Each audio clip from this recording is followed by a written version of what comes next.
For sure what happened last time because I know it's been a little bit. So, where we last left off, the group finished camping out in the Underdark before preparing to take off, continue towards the Zhuli province, the Zhuli temple. You guys made your way through a big hole in the wall in the cave of the Underdark and managed to make your way through a tunnel that seemed to get smaller and smaller. Finding out on the other side, you guys were met with a green flame and Silas and began to have a conversation. After some very persuasive rolls, you guys convinced yourselves to have a 24-hour reprieve. And since then, have been left to your own devices. After traveling a little bit more, going through a more open cave, some accidental screaming and bats flying around, you guys managed to make your way out and met at the base of a mountain towards the open plains and farmland, where after further investigation, you guys met a individual named Ellis, who seemed to be the son of somebody who lived there. After more convincing and talking, he allowed you to go into the house, and through some perusing, found an access to an unknown place. After everybody has taken that portal, using whatever strange little voodoo doll that was allowing you guys to teleport, have now led to this moment. So, after a big flash of blue and white, you guys arrive, and the immediate thing that you notice is the smell, the stench of like a freshly burned match and sulfur. Very dry in the air. Kind of makes it hard to breathe at this point. And as you look around, need everybody to make a wisdom saving throw. You better not be starting off with no bullshit. Wait, everybody? Everybody. Oh, I need to turn off my fucking thing. No, you need to turn on. Well, I need to do whatever the opposite says that it is right now.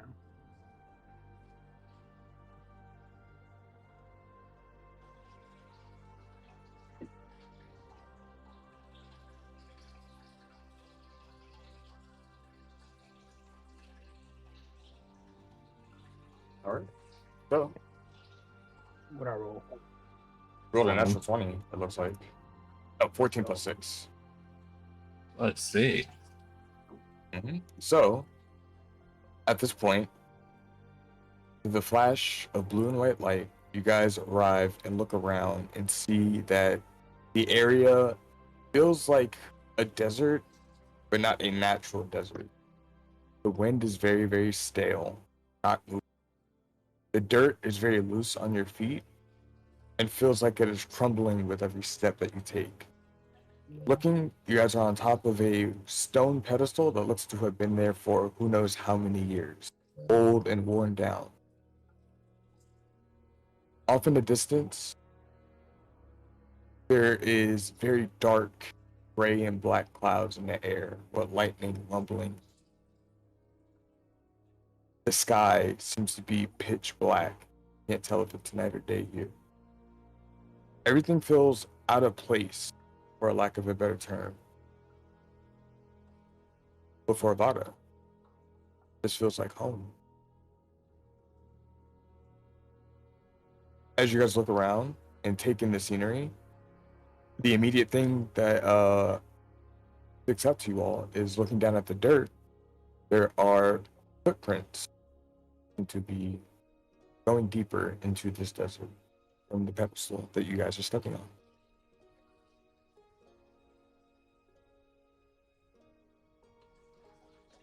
What would you all like to do? You said it's pitch black everywhere. It's not pitch black, but the sky is really dark. It seems like it's nighttime. But you guys can see there's there's a low dim light that's all over you. It's like the moon behind the clouds or some shit. Yeah. Follow those footprints. What do No, the like footprints look like? Make an investigation check. Can Or I? survival, your choice. Or okay, Yeah, scratch yeah, that. yeah. You can choose either. Survival or investigation. All right. Okay. It's not a high roll. Don't worry. Looking at these, they look to be humanoid. The sushis would look to be fairly large. Roughly, best way I could equate it is like probably a size 13 or 14 men's. Oh. But it Talking looks about like it's like Talking. it looks like it's leather, like a standard worn leather shoe. It doesn't seem to be any engraving or anything in the footprints. Okay. I think we should tread cautiously and follow those footprints, but be careful not to touch anything. Aren't we just in a desert? Yeah. I don't know what I was thinking we were at. That was Avada, in my mind. according to the weather and the environment around you, and looking around briefly and just smelling the familiarity, this is definitely the Whatever outlet. else. What? Oh shit. Guys, we made it. Where? So I'm to the Outlands. I've been You're here in the, before. somewhere in the wilds. You just know you're in the outlands. What the Oh, hell? we're fucked. I thought we were supposed to go to So- Julie. Well, we're here now. We took a detour. We took a wrong turn somewhere. We'll have to double back. Shit. Well, Well, if that's the case, guys, we know how crazy this place is. I guess we're gonna So get if we- your amulet now. Maybe can we teleport back? Tell him that we were supposed to go to Julie, not the outlet.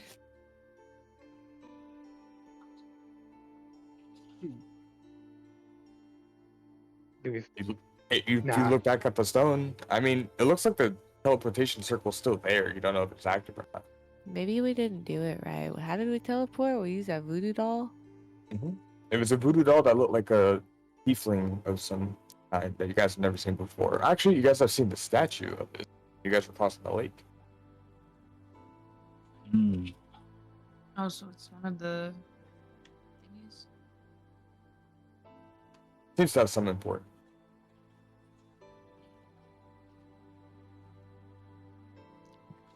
Well, guys, I think I'm going to Ice follow array? these footprints. But if you guys would like to go back, you can. I don't want to. I don't want to force anybody to be in a dangerous place if they don't want to be here. Now that we get your amulet, if we already here, maybe this is the path we're supposed to take. Yeah, I was thinking that too. About the other teleporter, of how I teleported in that field. If we all would have took that teleporter, then we never would have ran into the fire. I can't remember his name right now. The guy that was just a flame. Silas. Yeah, Silas. Oh yeah. Oh shit. Yeah, we're on a time like a time frame here. Maybe we should discuss what we want to do with that.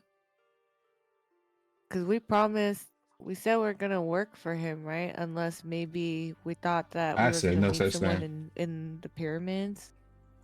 I think we said we'd talk about it, but we never got the chance to talk about it. What do Oh, you we mean, talked a little bit about if we would work for him, what would that entail? Yeah.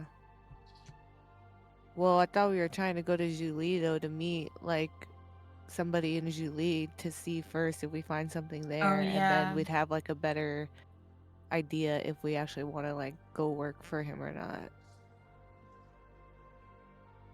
Because we thought maybe he was like coming to stop us now because he knew we were getting close to Julie and that we'd be like maybe finding something. You know what I mean? I vote we Yeah. go back and not get sidetracked Yeah. because we only got 24 hours, I think. I don't know how many hours we got left.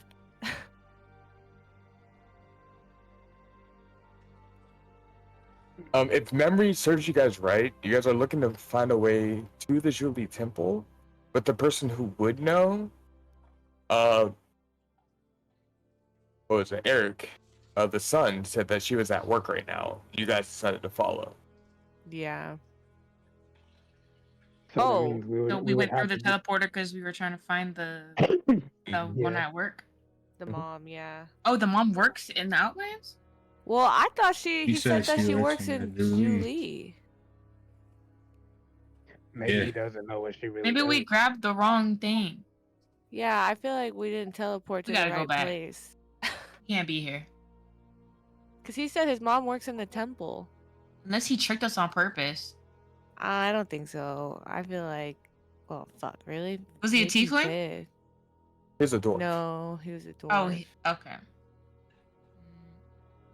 I say we try to go back. I don't want to go back. Okay, you stay here. See you later, buddy.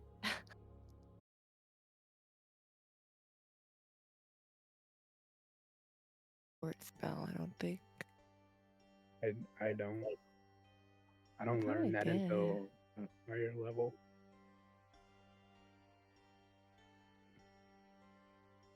I am working on a teleportation gun though. Well, Anala has it, right? Yeah. Does Yeah, it I got it. does it work for multiple people or just you? What's the spell called? It's called teleport. Nala stands on the thingy and starts doing weird monk movements.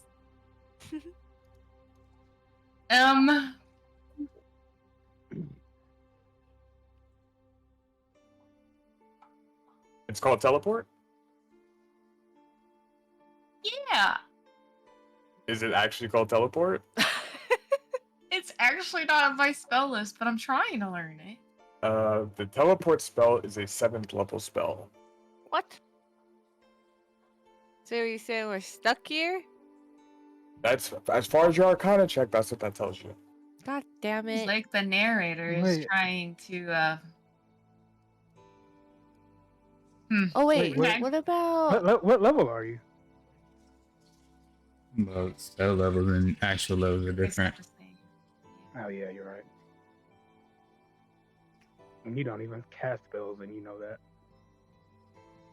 I have Dimension Door, but that's only 500 feet away, and I'm guessing we're a lot further than that. Just a little bit. God damn it.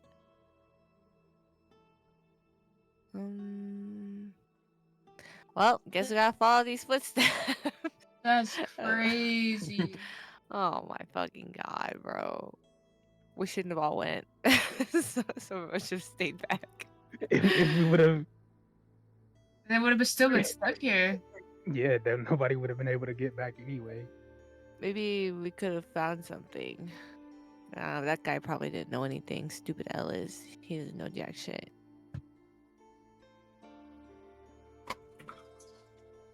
Well, So you guys are gonna follow the footsteps. footsteps. Yep.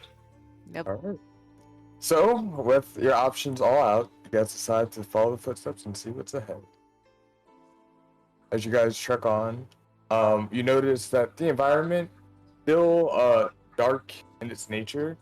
You see that there is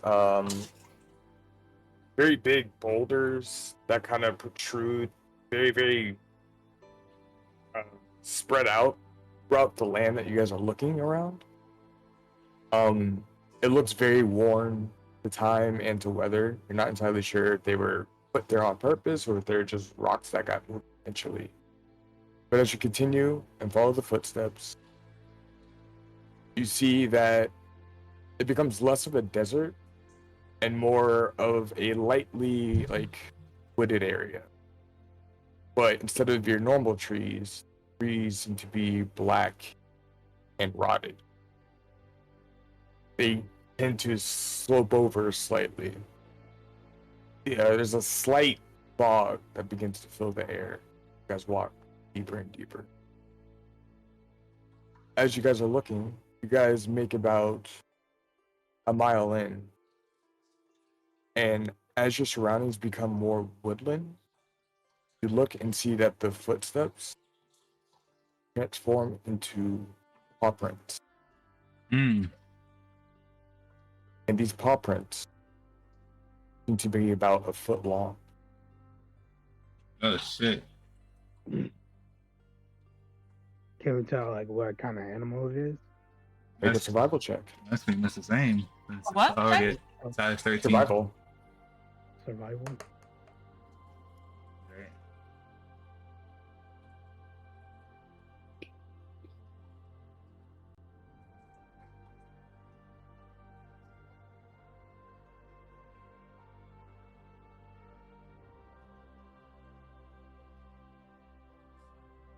Where Bodie at?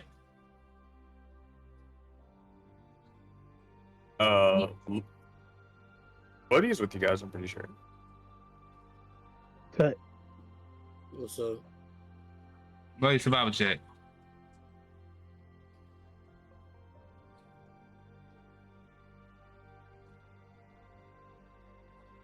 Right, so as you guys take a closer look, Anala, you can immediately tell that these are bear prints. But they're a lot larger than a normal bear. Owl bear? Not an owl bear, just a standard bear. But they look a lot bigger than a normal grizzly bear would be. So this might be a druid.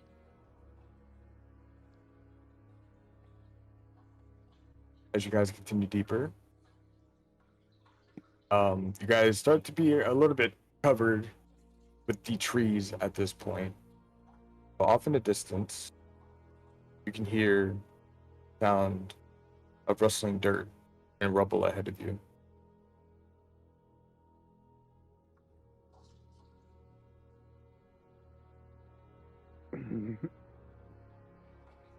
I started to I'ma roll go up ahead a little more slowly. Are you guys trying to stealth? Yeah. Yeah, I put on my cloak, Okay. my hood. Gotta put on the cloak. We're gonna go ahead. We're gonna go stealth. Go ahead and roll a stealth check. Cool. It would have been a 19, but cool.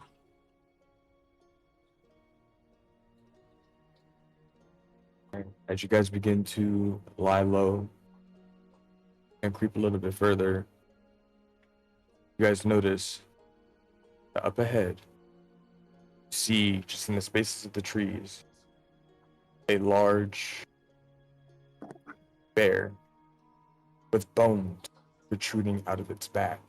Oh hell no. You see it walking slowly but steadily, not necessarily actively sneaking, but trying to stay as minimal as possible. As you guys get a better look and see Anala, you step on a loose rock and it begins to crumble and roll.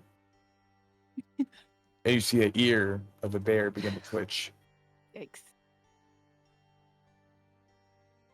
Bear pauses. Doesn't look, but bows its head lower and continues to push forward in its direction. What? You guys following? Yeah. Everybody following? Yeah. Oh, he's probably Yeah. me hunting. As you guys begin to approach and keep a steady distance away from the bear, follow it or it seems to be about another half mile or so. Until off in the distance, you guys can see in the tree line a very worn down stone road. And further, I need everybody to make a perception check. Oh my god. The greatest perception check I've had in a while. Sheesh. So, you guys can all hear the sounds of very, very mild chatter in the distance. The bear seems to be paying attention to the noises and following them. Lyra and Bodhi, you notice that further up, past the bear, seems to be a group of 5 individuals. Can't really tell shapes and figures from this far away, but they seem to be collected together. One's holding a torchlight, and they're all kind of just talking to each other. It looks like they're at a rest area, just sitting down, taking a break, chatting amongst themselves. But you can't hear what, unless you guys get a little bit closer. But it seems like the bear is slowly walking closer and closer to The bear's walking where? the group that you notice. After a few moments go by, you guys find a little ledge that you guys can hide behind as the bear begins to slowly approach the camp of those individuals. It walks up slowly. It comes out of the wood line and shows its face. You see the group of individuals kind of stand up and prepare themselves and look worried. You see 2 of them taking out their weapons, and you see the bear stand on its hind legs. And in an instant, you see the bear swipe and attack one of the individuals. Ah. Your screaming begin to erupt as swords begin to clang against the bones on the bear's back as it goes Wait, are we just around watching swiping. this right You guys are now? watching this right now. Dude, guys are are we watching. trying to do something? No. The bear we is can't. going in. What do the and people look like attacking. again? We in the Outlands. We don't know. It's too far. It's too far for tell from here. You guys gotta move closer. You can't tell if they good people or not. I look you feel like it ain't our business. Why we didn't intervene? We don't know what that is and who that is. I say Wait. we enjoy the show. Is there popcorn around? So you guys sit around as you watch and see a giant dire bear mauling a group of individuals at a campsite. Oh my god. You see limbs start to fly from the arms of one of the individuals Oh as it begins god. to bite and tear apart. Yes. Stands on its hind legs and begins to swipe across another one across its chest. Another one screams, yelling at it, and tries to stab a sword into Why are it. you explaining Lodges this into in the side. detail? Part of the story. As If you want to stop it, go stop it. As the sword is stuck in its side, the bear turns around and ripped off. You better bites his go head. help. You can heal it. You can put it back. At this Oh. point, 3 of the 5 individuals are dead. Your last chance. There's Oh, 2 more. God. This is your last chance. If you I want to be can't a do jack shit. hero, then I'll go take be a a- hero. I take out my scimitar and I go running towards it. Oh my god. All right, you take out your scimitar. I see him do that, and I say, "Well, I guess we help him. I'm going in." All right, so you guys are running in. Yeah. Yeah. No. All right, those who are running in, I need you to roll initiative. 16. Okay. Is there any trees around? There are trees all over the place. You guys are in a lightly wooded area. That's the wrong one, busy. As you feel the Which one? tree, Bodhi, By your armor class. it might be possible to climb, but it feels very, very brittle. Or if you step the wrong way, it could break. I'll just stand there. All right. So, I'm gonna take my sword, though. Avada, what are you gonna do? Do I still have my? I still have my cloak on. Yes, you are invisible I- currently. I run up and jump as high as I can and try to stab it in the back of the head. You're stabbing the bear. Yeah. Trace, what are you gonna do? I'm take my great axe and swing at it. Okay, so I need both of you guys to make attack rolls. How far away is the bear? At this point, it's 200 feet away from you guys after they ran up.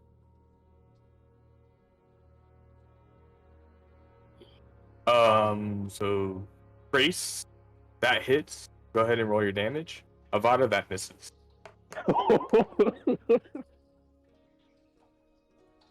Okay, so 18 points of slashing damage as you run up and attack the side of this bear who is in the middle of mauling these individuals. As soon as you feel your blade meet its flesh, it screams as loud as it can with a large roar and turns around and looks, and you see dark, beady yellow eyes but black pupils looking back at you as it turns and sees who and looks like who stabbed it. Can I tell if this is like a druid or is this just some random ass evil bear? Make a nature check. Were these just surprise attacks and not like our turn attacks? This is your surprise round right now. Alright. But I didn't hit it. Yeah. As you were trying to swing and attack it, it just deflected right off of the bones on its back. Anala, based off of your intuition and what you've seen so far, the way the bear's behaving isn't like a 100% natural bear.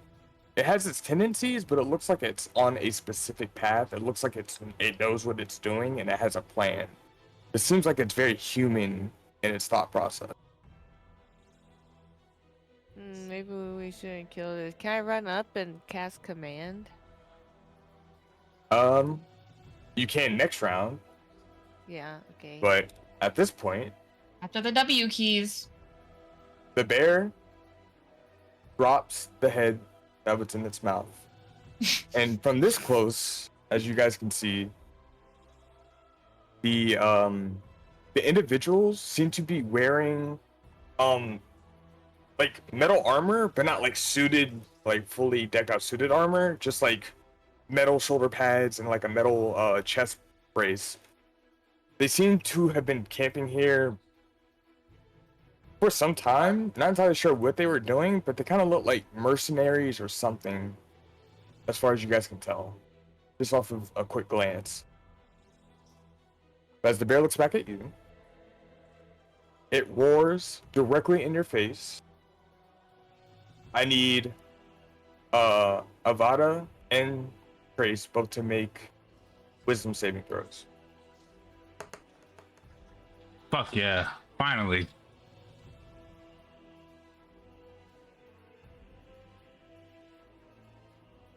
Alrighty. So, as you guys are looking at the situation before you, you look back at the bear and you see the eyes piercing right into your souls. But the initial reaction was to kind of like tense up in fear, but you fight through it and you're able to maintain your posture. The bear looks and gets upset, turns around, and it's going to swipe at another individual. You have an attack opportunity if you wish to, both of you. I'm gonna shoot magic missile. It's an attack opportunity. This isn't a full action. Okay. You could just swipe at it again if you'd wish to. So it roared at us and then just turned around. Mhm. I'm not gonna take it. I scream at it. All right, we're gonna swing. Go ahead and roll an attack. Said I scream, not scream. You scream at it. Okay, gotcha. Yeah. All right, so You seeing have the to do the scream. Let let me get a war cry, BZ. Let me get a war cry. Yeah, yeah. I have Do people in my it. living room right now. I can't Okay, we'll do a whisper one. Come on now. Stop it, you bitch. As you scream back at the bear, it looks like it notices your attention and confidence from the both of you, and it continues to attack the other individual. The claw goes right through the metal without any issue, and it attacks right through the chest. And you can see the blood flooding out of the individual as they fall over. Hmm. Last person, looking afraid for his life, as the bear begins to walk up to it. He drops his sword and begins speaking in. Does anybody know Infernal? Yeah. Yeah. Make sure I get this right.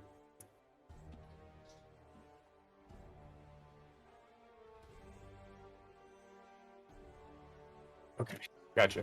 So, the bear begins to walk up to the other individual, you hear him begin to like cry under his breath, "Oh, please, Avernus, save us all, please!" And another attack on the individual. So all the members are dead. The bear doesn't seem to be directly hostile to you all. So combat technically is over. Tensions are still high, but the bear looks back at Avada and Trace very angrily and is in a prepared stance fight. What are you guys doing? He's in a prepared.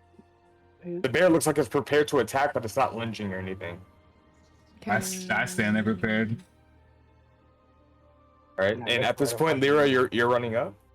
Yeah, Stand can I off. try to cast command and just tell it to halt? I'd Yep. like to learn a puzzle. Okay, sure thing. Odell seems to follow you all as well too. Bodhi, are you going up? No. Okay, so Bodhi stays behind. What are you going to tell it to? What are you going to command it to do, Lyra? Halt. Halt. Okay, Halt. go ahead and. What's the saving throw for the spell? 14. 14. Wisdom. Yes. The bear rolls a 9. So, as it looks like it is prepared, you see the. Lyra, what would you say your color of magic is? Oh, blue.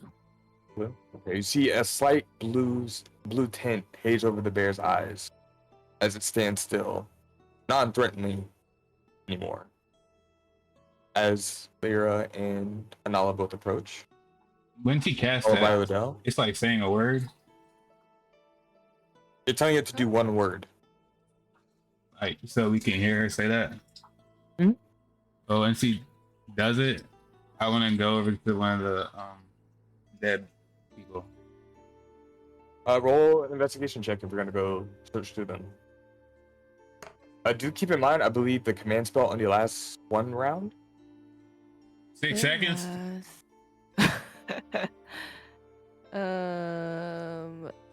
Yeah, it lasts only on 1 round. Wait, they're talking about 16 over follow the command on its next turn.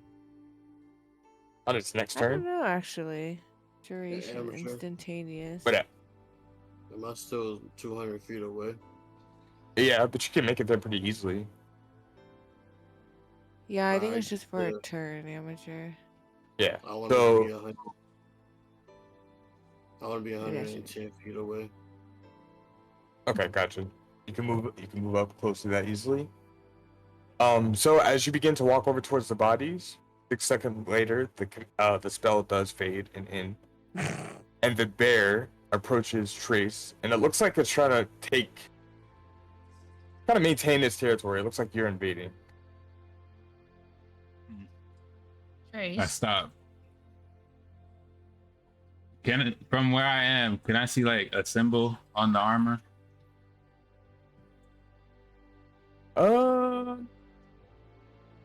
Make an investigation check. Another one? Oh, did you already make one for this? Yeah. Okay. Let's see. Oh, yeah. Okay. Oh, no, not from here. Shit. Okay, Anala, you walk up. Yeah. And what's the bear doing? The bear, it looks like it is kind of mentally arguing with Trace about the body that Trace is trying to look at. It looks very irritated. It looks slightly agitated.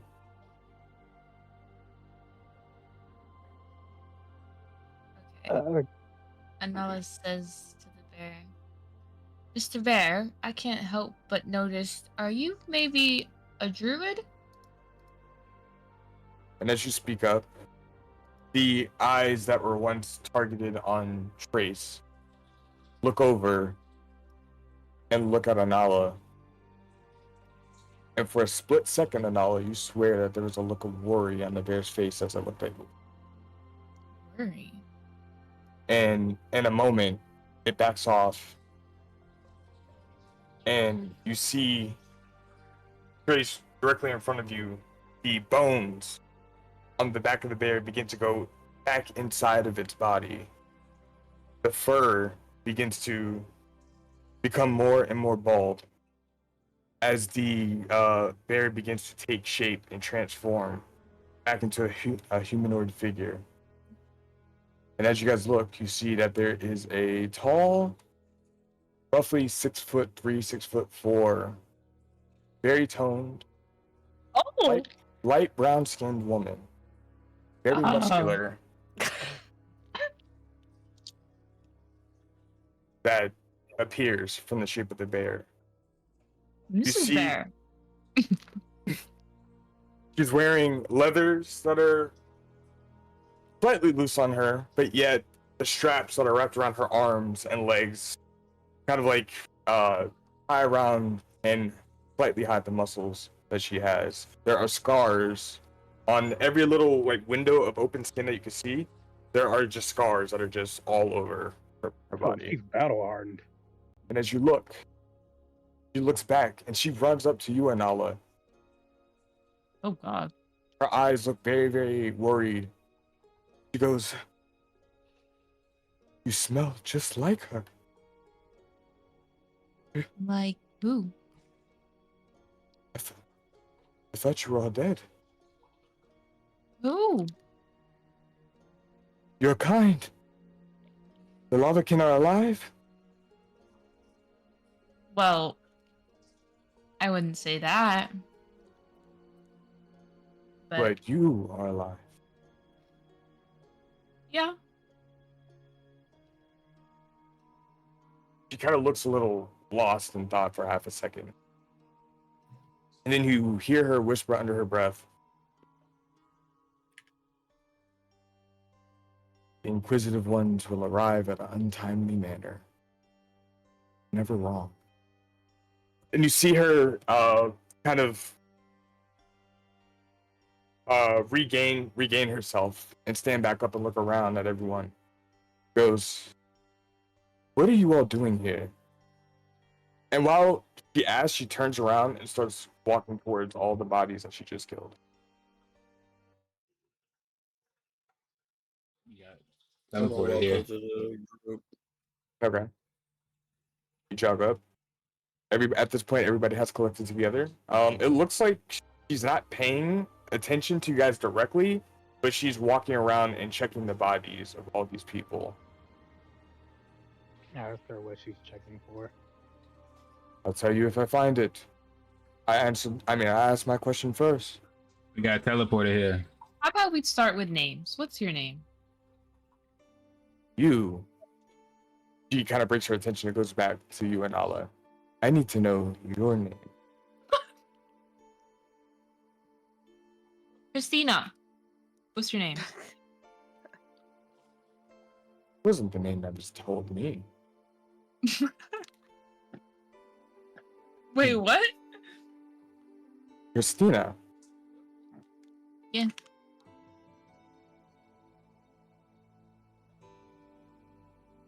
Chuckles to herself. I am known as the shopkeeper.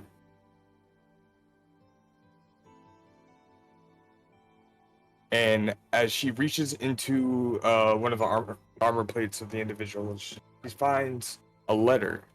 She goes, "Ah, And she looks at Avada and goes, "This is what I'm looking for." So, she opens up the letter, begins to talk. Teleportation circle, you said? Yeah. And what teleportation circle did that so happen to be? The one back that way, 2 miles back. No, I mean, where was your entrance, not the exit? Some random dude's house. A dwarf. We weren't even trying to come here. We were A supposed dwarf, to, you say? yeah. We were supposed to go all the way somewhere else, and we ended up here. Wait. Oh. You see her studying the letter. Wouldn't he be taller What than was a his dwarf? name again? Well, maybe that's not like his birth mom, but like, you know, Yeah. what was his name? Alice. Ellis. Do you know Ellis? That is the name of my son. He is a dwarf. Okay. So, Oh, well, first of all, my name's Anala, not Christina. Christina's my middle. That's the name that sounds familiar to me. Wait, why? Anala. You don't know of me, but I know very well much of you. Pleasure is mine. I knew your mother once in a while. She runs I up to her. You knew her? I took her under my wing for a time before. And then she kind of blanks out for a moment and folds the letter up and puts it into one of her pockets and goes, "Well, there's been a lot that's happened since, but yes, I did know your mother. So, who all told you to find me? Ellis. That boy showed you the closet? yeah. You swear for half a second you can see steam coming out of her nose as she exhales. Oh no, he As she turns didn't around. show us. We just. Never mind. He's in trouble. And she walks away. He'll get what's coming to him. But then, for the meantime, my job here is complete, and I must return. Where? So, let me get this straight. You find my house, which I try so hard to keep isolated from normal people. Break into my closet and find where I am. What is all this for? And what is happening? Say it. Say Catchphrase. it. Well, we weren't trying to follow you specifically. We were just trying to go to where you were. And we thought you were in Julie, which is where we trying to go. Because my bonehead of a son said that I worked there, correct? Yeah. Pretty much. Tell me, have the sheep been fed? They looked healthy when I saw them. Yeah, we fed him while we were there. We helped feed him. Okay, and this punishment won't be that harsh then. Yes, I do work at the Julie Temple. As you can see, this is not the Julie. We're in far, far east from there. But I can take us back without any issue. But I need to know who you all are and why you all have come to me. Before I do anything for you, I need these answers now. My name's Trace. I'm a barbarian. Trace. I go. Trace. Yeah. Hello. Nala. Point to Radavada. Mavada. Point to Lyra. My name is Lyra Sonata. Oh. Of Sonata. Of Sonata Industries, I presume. Well, yes, that would be the one. I didn't think I'd be meeting nobility today. And you? And she looks at Bodhi. Bodhi.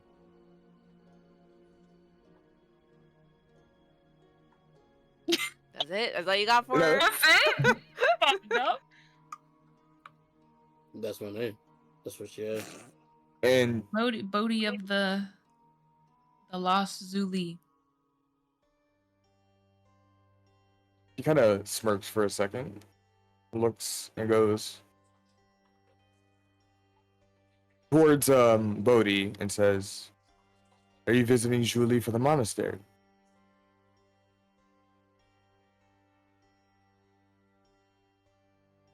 Yeah. What was that question? Are you visiting Julie for the monastery? And what are you trying to get out of the Julie province, Bodhi? I'm trying to figure out what happened with my parents. More And lost see souls. anything that I've seen in my dream. Dreams, you say? Mm. And she looks over at everyone. Goes, "Is it just him that's having dreams?" So, what else? I Dreams? had a dream about when I was a kid. That's pretty much it. I don't dream about like different places. But you dream about things that could be, no? Or Yeah. redemption for what's happened in the past? Yeah. Then it has been work. She says to herself. She looks. And she sees Odell, looks him up and down and goes, "You were not foretold. Who are you?" Odelan Doris, ma'am. Pleasure to meet you. Odelan Doris. She walks right up to him and just begins sniffing him. Under my breath, I go, "Oh shit." She looks, goes, "You have the stench of you." Odell looks a little confused and goes, "I have no idea what that means." He goes, "Well, hopefully you never find out." And she turns around and goes to Anala and says, "You have it as well, too." Mm, What do I got? I got BO. You have You the stench serious? of you. You stink.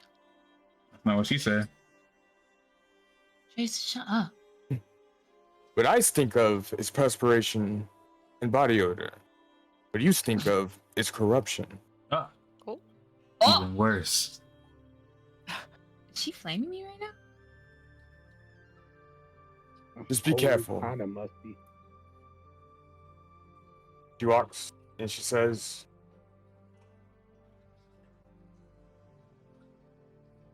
"I was told by my companion that a group of inquisitive adventurers will grace my presence. She never told me when, where, or how. Did mention in an untimely manner. This could be more as untimely as any situation I've ever seen." As she looks around and looks at all the dead bodies. With that being said, I feel like there's a lot to be discussed. I may not have all the answers, but hopefully I can provide some guidance. Can you tell us what was in that letter? I'm glad you asked. She looks at about it. He reaches back into the pocket, takes the letter, and hands it to you. Oh, I open it. You open it, and it reads,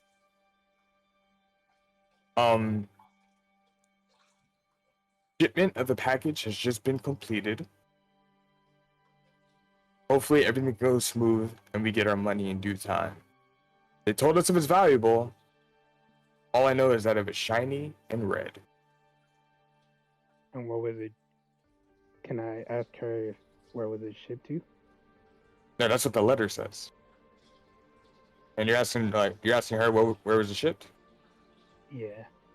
That's why I'm on the job.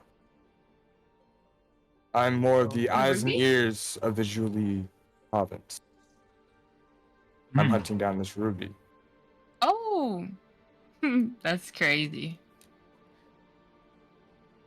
And since you've shown interest, I believe you're looking for this ruby as well, too. I am. Very well. Hopefully we find it. But in the meantime, you guys have all been successful in answering my questions. Do you have any questions of your own before we head back? Yeah. Who were those people? Just a bunch of lowlives who were in the midst of a gambling ring that we've been looking at for a while, but they've served their purpose. Are they bad people? Call them what you want. They were my job and I completed it. I see. Well, my bad for attacking you. Yeah, my bad for actually doing damage to you. You did She no looks at damage. she looks at Avada and goes, "You could have hit harder." She looks at Trace and goes, "You could have hit deeper." Damn. Ah. You Look said at y'all me, are like, don't- weak. Don't try me. You ain't in bear form right I now. only did what I did because I was confused. If I was being for real, you don't want to see me. Oh, I believe you. And she walks away. She goes off to one of the trees and begins to take the crumbling bark of it, sniffs it, crumples it up in her hand, and rubs it in a little bit.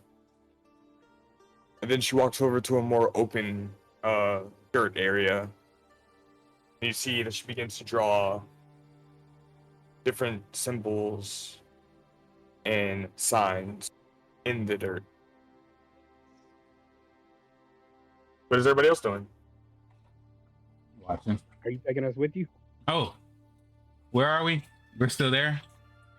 Yeah, you guys are still at the site of the action. I want to go to one of the bodies. Okay. What you looking for? Gold. Loot? Yeah, Trying to roll. just a D20. Yep, you fine. I'm gonna loot too. Investigation. Shit. Oh, Now investigation. I'll be right back. mine is investigation or mine is just D20? If you're looking through bodies, it's an investigation check. Oh, that.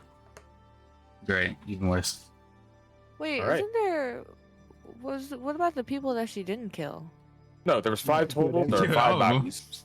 Oh, she killed all of them. Oh, I thought Yeah. there was 2 still alive. There was 2 alive while you guys were engaging her, and she Oh. finished both of them off Rip. because they didn't attack her. Got it. So, you guys find a total of 35 gold between them.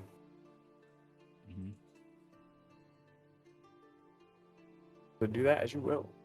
You see some basic weapons as well, swords, hand axes. All these are non-magical, just your basic simple weapons. Looking through the Gotcha. crates, you see that there are rags, some provisions for like eating throughout the day, a lot of just extra camp supplies.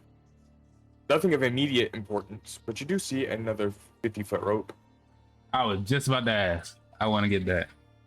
All right. You gain another 50-foot rope. Hell yeah. All right. After some time goes by, Anala, you can at this point speculate that she's doing a ritual casting of her spell, so it's going to take 10 minutes. So, as everybody is collecting amongst themselves, is there anything that you guys wish to talk about, or could fast forward this? for her almost being done. I asked her if she can teach me her spell. She looks at you. She goes, "Not a chance." Damn. And I think to myself, what a bitch. All right, 10 minutes go by. Can I see watch that- what she's doing? To Um, copy? The magics in itself, certain arcane runes, because of your experience so far, are a little foreign to you. The structure of this spell itself looks like it's I believe it's conjuration. Report. Check.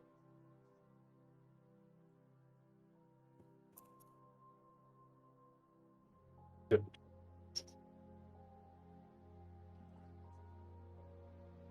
Yeah, conjuration. So the structure in itself is conjuration. Where the fine details of the spell itself are a little bit confusing. It's like if you understood algebra, but you're looking at calculus. Okay. So it's a little bit hard to tell. At this point in time, it looks like she finishes up. She takes a stick, sticks her right in the middle of it, and you see the glyphs begin to glow on the floor. She goes, "Are you all joining?" Yep. Yep. Wait, where are we going? Back to my office. I hop in the circle. As everybody collects back together, a few moments go by. Once again, there's a big flash of white and blue. And you guys begin to teleport to another location.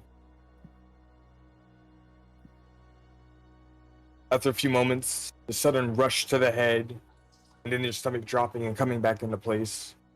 You guys all begin your consciousness and look back. And once again, the first thing that immediately comes to your nose is the smell of incense and aromas, kind of like spices. As you guys appear in what looks to be kind of a common room of sorts. As you look around, you see that the walls are completely adorned with heads of different beasts, varying different shapes and sizes. You see in the middle a smaller wooden table that has dressers on both sides. And in the middle of the floor is a giant fur carpet of some animal that you're not really able to tell. But the height of it is absolutely huge and fills up most of the room. The room itself is about 50 square feet. And looking around, it looks very peaceful, very quiet. There's some messes on the shelves and on the desk itself, but for the most part, this place looks very well kept. There are bone charms that hang all over the place. There are different what's the word? I can't even think of it. Dream catchers. Hmm? Dream catchers. Yeah, there's like dream catchers, different charms, and like good luck trinkets that are just like spread throughout the whole room. And as you guys appear, he walks towards the middle and begins going through some of the paperwork that's on the desk and looking through. He goes, "Welcome to my office. We're just outside of the Julie Temple. I'll take you guys there shortly, but I need to finish up some things here. If you wish, you can step outside, take a look around, but don't wander too far. I'll get you when I need you." Cool. I go outside. All right, you step out. Everybody else following, or? Yeah. What did she say? She said that she has to work on something, and she's looking at papers that are on her desk. And she said, "I'll call you guys when I need you."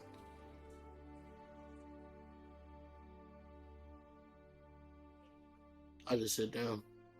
Okay, so you say in the office? Mm-hmm. Right, Trace steps out. Anybody else going out with him? Yeah, I'd step out with him. All right, Lana and Trace. Yeah, I guess I'll go too. Look Right. around. Okay, so as you look around, you step out of the door, and you guys are met immediately, very, very close to you, within like 25 feet. You see there is a beautiful, heavily wooded garden with different flowers, different trees, insects and animals, all like running around within this space. But as you look up and out, you notice that there is a dome that is overhead. And past the dome, there is sand. Whoa. This looks like the dome that you guys spent that one night in, but on a much larger scale.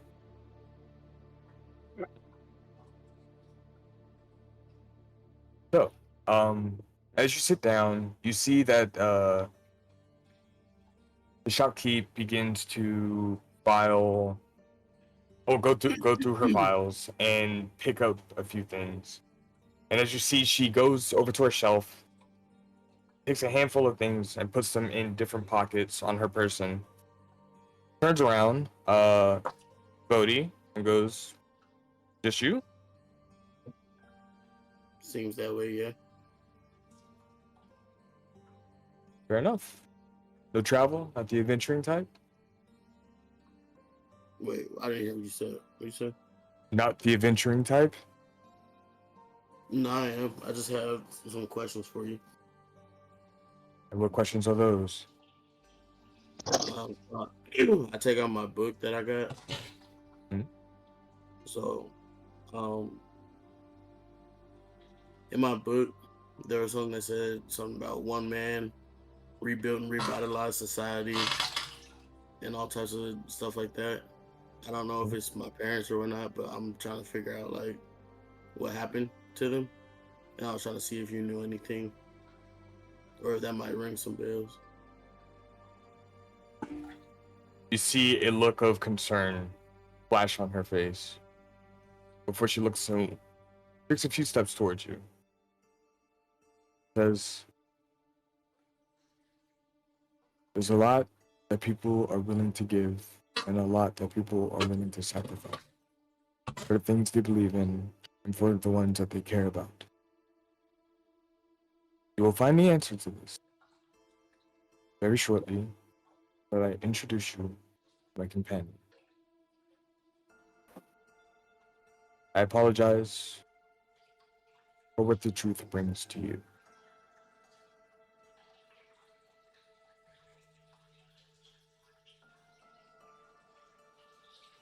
I'm only a guide. I had no direct impact, but I do what I can to ensure the protection of the people that I love. Are you trying to figure out who they were as people? Or are you trying to figure out just where they went? Both. Then my companion will have the answers for you.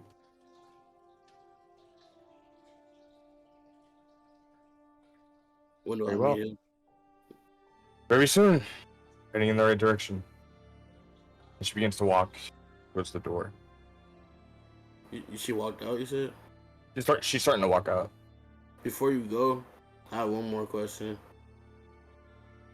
Turns Have you around. heard have you heard of Jarrell, Jarrell? the master of the Zuli province, or something like that? Chuckles. The real master? Or the fake one? I didn't know that there was a real and a fake. She laughs once more and goes, "You have a lot to learn." Turns back towards the door. I put my book back up. Then I walk out too. Actually, Okay. I look around her office. Uh, Sure thing. Roll a perception check and tell me what you're looking for. Everybody else, what are you guys doing? She's outside with us now. Not yet. Just looking at the scenery. I was looking at books. There's any books? Just woke up. It sure might be. As you're looking around, let me see. You see that there are plenty of books of different recipes, of different crafting components, all just completely out of your wheelhouse of understanding. A lot of alchemy. It seems like she has a book on different illnesses and sicknesses, natural cures, bestiaries, like books of different animals, world maps. Nothing like world maps. Mm-hmm. Yeah, like no history books though. Nothing about any specific location.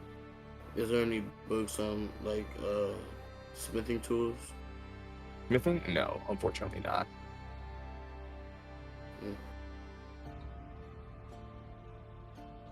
Alright. I'll just look out. Gotcha. So, you see, at this point, Bodhi and Shopkeep both come out of the building, and you guys are all looking around. And she looks at you all and goes, "Ready?" Yeah. You put all this here? Not in one day, but over time, yes. Wow. What's this dome? This like magic? It's a invention that was discovered by one of the original arcane advisors, long before my time. But it is the way the Julie keeps ability. Hmm. Oh, Shopkeep. I have one more question. I take out my book again and I show her the last page that's missing. And I ask if she might have any idea on where I could find or how to find this missing page. You hand her the book? Sure. Takes the book and looks at it. Opens it and swipes over to the ripped out pages. And you see her raise her finger against the ripped parts page. She's ripping the book, you said? No, she's putting her finger against the ripped parts, like the ripped out pages. She sniffs her finger. Tight.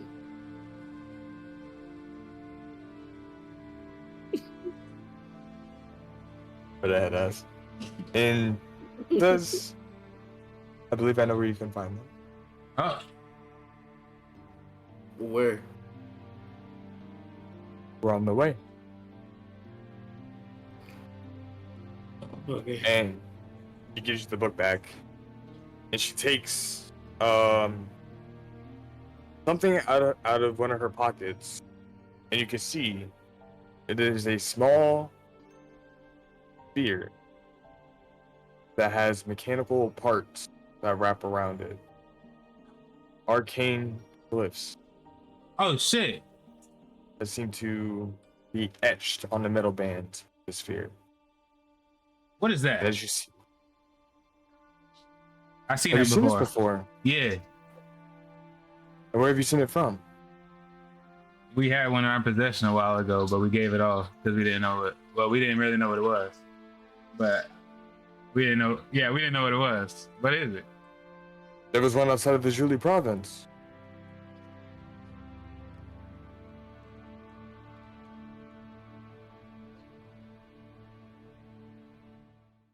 Hold on, was that a question? Was that a question she asked me? Or was that Yes. just something she said? Oh. That is a question that she asked you. Nah, not here. Make a deception check. Deception? You're not being honest, are you? No, I'm being honest. Oh, you said it wasn't outside the Julie province. You guys found it in Northrend. Yeah. I thought she said, was it here? No, she said, was it out of the Julie province where you found it? Then yeah. Okay. She raises her eyebrow and goes, I see. And I guess there's some things that I don't know as well. And there begins to be a little bit more of a serious look on her face, just slightly. But she continues to mess with the contraption. You see her spinning the bands on the sphere in a very particular order. And then she clicks it. And you guys can see a very small but subtle gray glow that comes out of the sphere and begins to encase everybody who is around her. Well, And she begins to walk out of the sphere and into the sandstorm. As you guys all follow, she begins to make her way up and through the sandstorm with the wind pushing against your guys' back. You guys continue to go deeper. And it doesn't take long.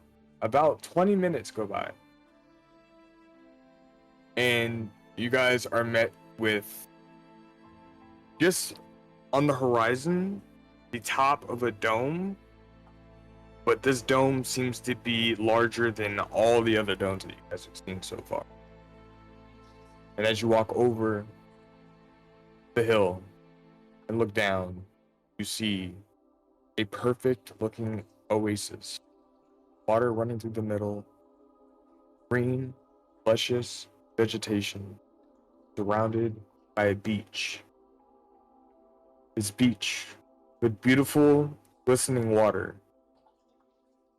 And right behind that is an open green path that leads to a very elegant looking structure of buildings and towns.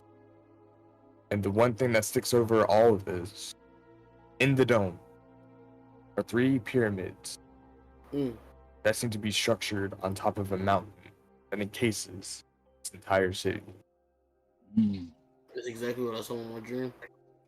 It looks exactly like what you saw in your dream. Oh my God, we made it. Welcome to the Julie Temple. Finally. Hell yeah. So, as you guys begin to walk and travel towards this city, you see that she begins to pick up the pace a little bit more and speed up the travel. And she looks over to you all, and she says, so, it must have been hell and hell water to get to where you guys were. How did you end up in my house? Came across the long journey. Yeah, we found it on accident. You see her think to herself for a moment as you guys are all walking. She goes, break apart the one in the underdog, didn't I? I'll tell Alice to get on that. But in the meantime, that's no issue. Was there anything else that you guys have found throughout your travels?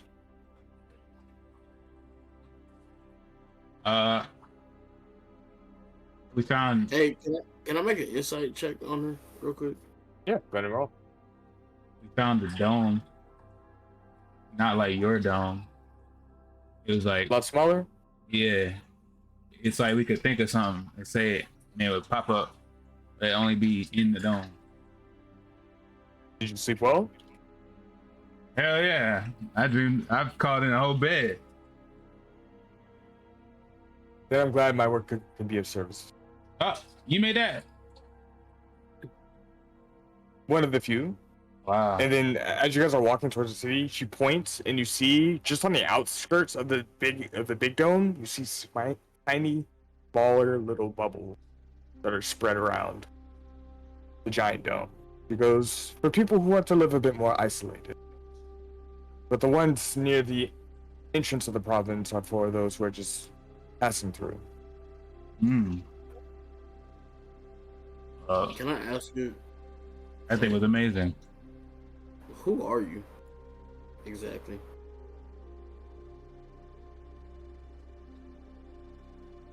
A long retired adventurer who just wants to live out her days.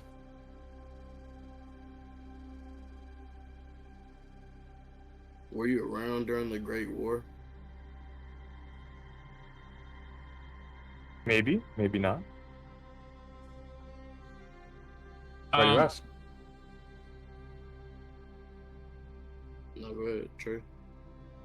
This is a DM question. Does he got elf ears? He does have elf ears. Yeah. Well, I was just wondering, because well, Avada. Wait, is your mic fixed or no? Yeah. Oh. Weren't you around during that time, like a long time ago or something? So I was just asking, maybe you can help out with whatever he got going on. I don't think she liked me. Who said I didn't like you? You. All I did was do an acknowledgement and said, liked you or disliked you. You said as if I was dirty or something. I took that as you didn't like me, so I was gonna keep my distance. You said that to Odell. No, when I asked her to teach me the spell. Oh.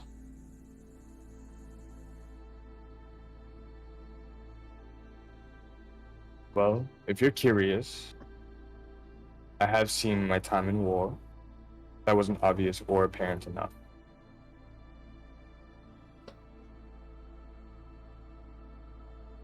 Are there any other questions? Yeah, just one more, and then I'm good. Who told you about us? Exactly. Like, how did you know? Are you all familiar with the goddess Ayun? Mm-hmm. He got his Ayun. Yeah.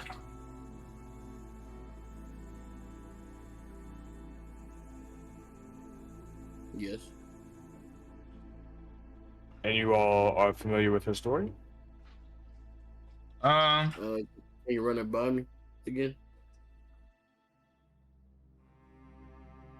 So, Or us? to summarize it briefly, during the Divergence, the original Old War, it was the battle between gods and betrayers. Some gods wanted to run the land as a play place for them to conduct their experiments and discover themselves with. Others saw it as a safe haven for those who live in it currently. With those disagreements, Great War broke out. Those who are known as betrayer gods have long been banished to other planes of existence, rumored to never be able to return. While the other remaining gods all kept their promises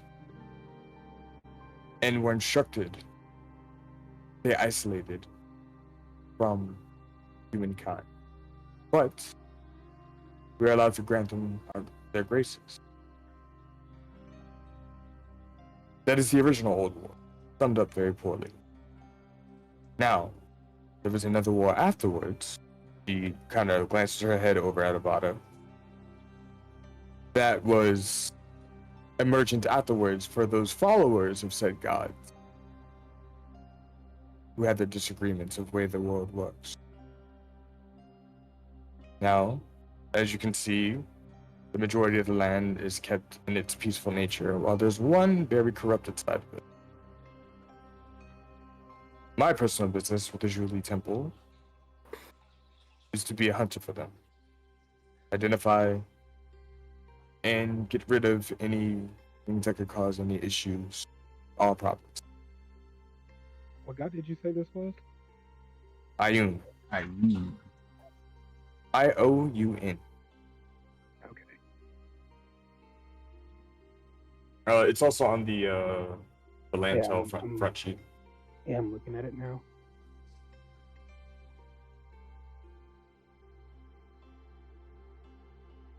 So, why do I bring up Ioun in the war?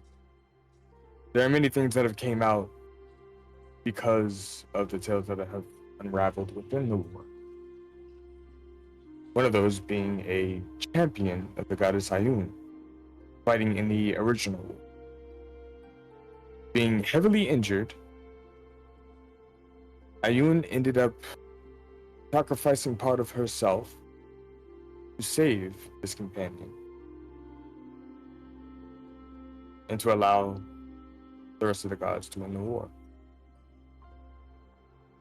And that companion is known to be the protector of Ioun's know-abouts. That is a rumor. I honestly cannot confirm or deny it, but his companion is the one who gives me my foresight, who allows me to hear the stories of things that are going to happen. Hence the Inquisitors have come in an untimely manner.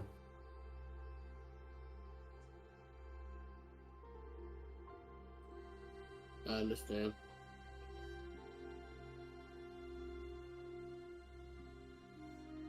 So, we come to Julie. Is there a specific reason as to why?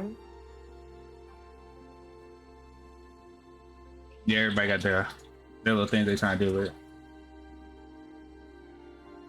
What about you, Trace? What are you here for? I'm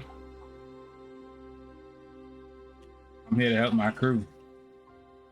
While I also try to accomplish my real goal, handling some business that has affected my past. The Green Flame, as they say. Yeah. Very well. What about you, Avada? The jewel seems to be of utmost importance to you. I have to get it back to redeem myself. Classic story of redemption. Well, we'll see how that tale ends.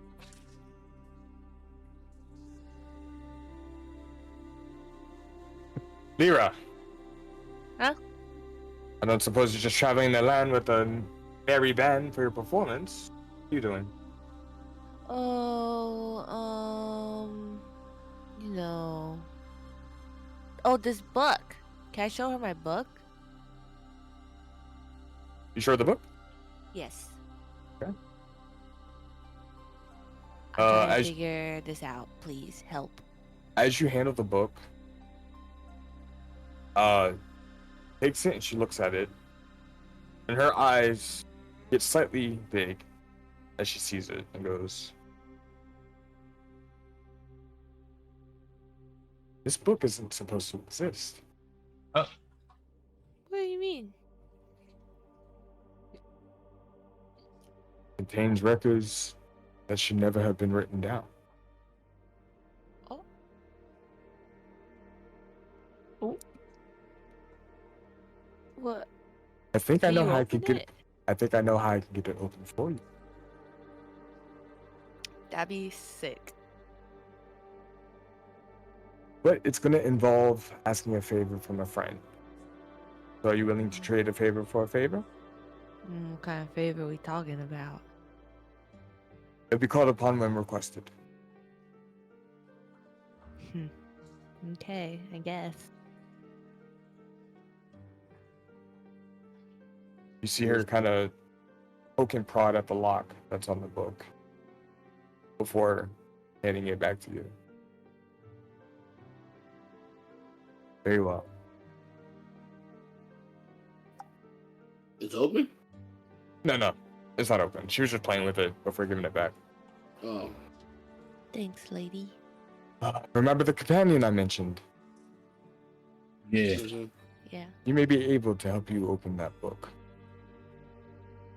Okay. How far we gotta go? As you guys are walking, she points at the temple that you guys are all walking towards. So like 10 minutes. Well, slightly longer than that, but we should be arriving before sundown. Do we Good Oh have luck, yeah. sir. to? Hey, I still got my hoodie on, by the way. Yeah, everybody still has their respective clothes on. What's up? Have we asked her about Silas? Should we ask her about Silas, guys? It's up to you guys.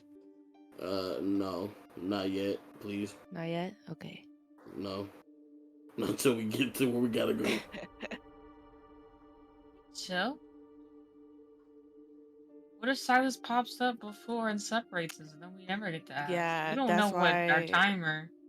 Yeah, I lost time. That's why I'm concerned that we should ask now, because I have a feeling that it's gonna be ticking up here sometime soon. It's gonna be right when we're about to ask her, and we're separated somehow. For sure. Yeah. Excuse me, miss. But do you know of a man named Silas? Record scratch.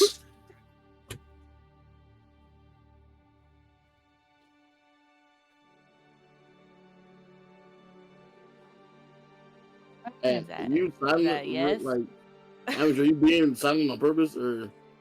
'Cause I take out my dagger, but I put it like, I'm slightly in my hand, like I'm just chilling with it. He lost the internet. Oh, no. shit. Man, Crazy. Look, Oh, cliffhanger. I was finna cut her. Can you hear me? Hello. Yeah. Oh, God. What did you guys hear last? What did you hear last? You Nothing. didn't We- I asked you if you knew Silas, and you didn't say Oh my jack God. shit. Holy shit, my bad. I was talking this whole time. As you guys are Crazy. as you guys are walking, and you ask that question, she stops dead in her tracks, and she says, "Silas, Silas Hey, Ickenthal." Hey, I Yeah. grab on my dagger, but I don't take it out. Just like in my little thing. Okay. So you prepare yourself. She goes. Yeah, just in case. You see her kind of grit her teeth as she asks, "And where did you hear that name from?" Oh man, where haven't we heard that name? Name. I take my hand Yeah. off. No, a little bit more than hear the name. He told us his name. You've met Silas. Yeah, Yeah, he unfortunately. keeps- Times. Can't stand that dude. You see a look of fear, then excitement appear on her face. And she goes, "So there is a second chance. Second Make sure chance. that bastard is buried 6 feet under, then sent to all 7 layers of hell." Oh yeah. I rock with And you. Nala puts a fist in the air. You want to kill him too? I fuck with you.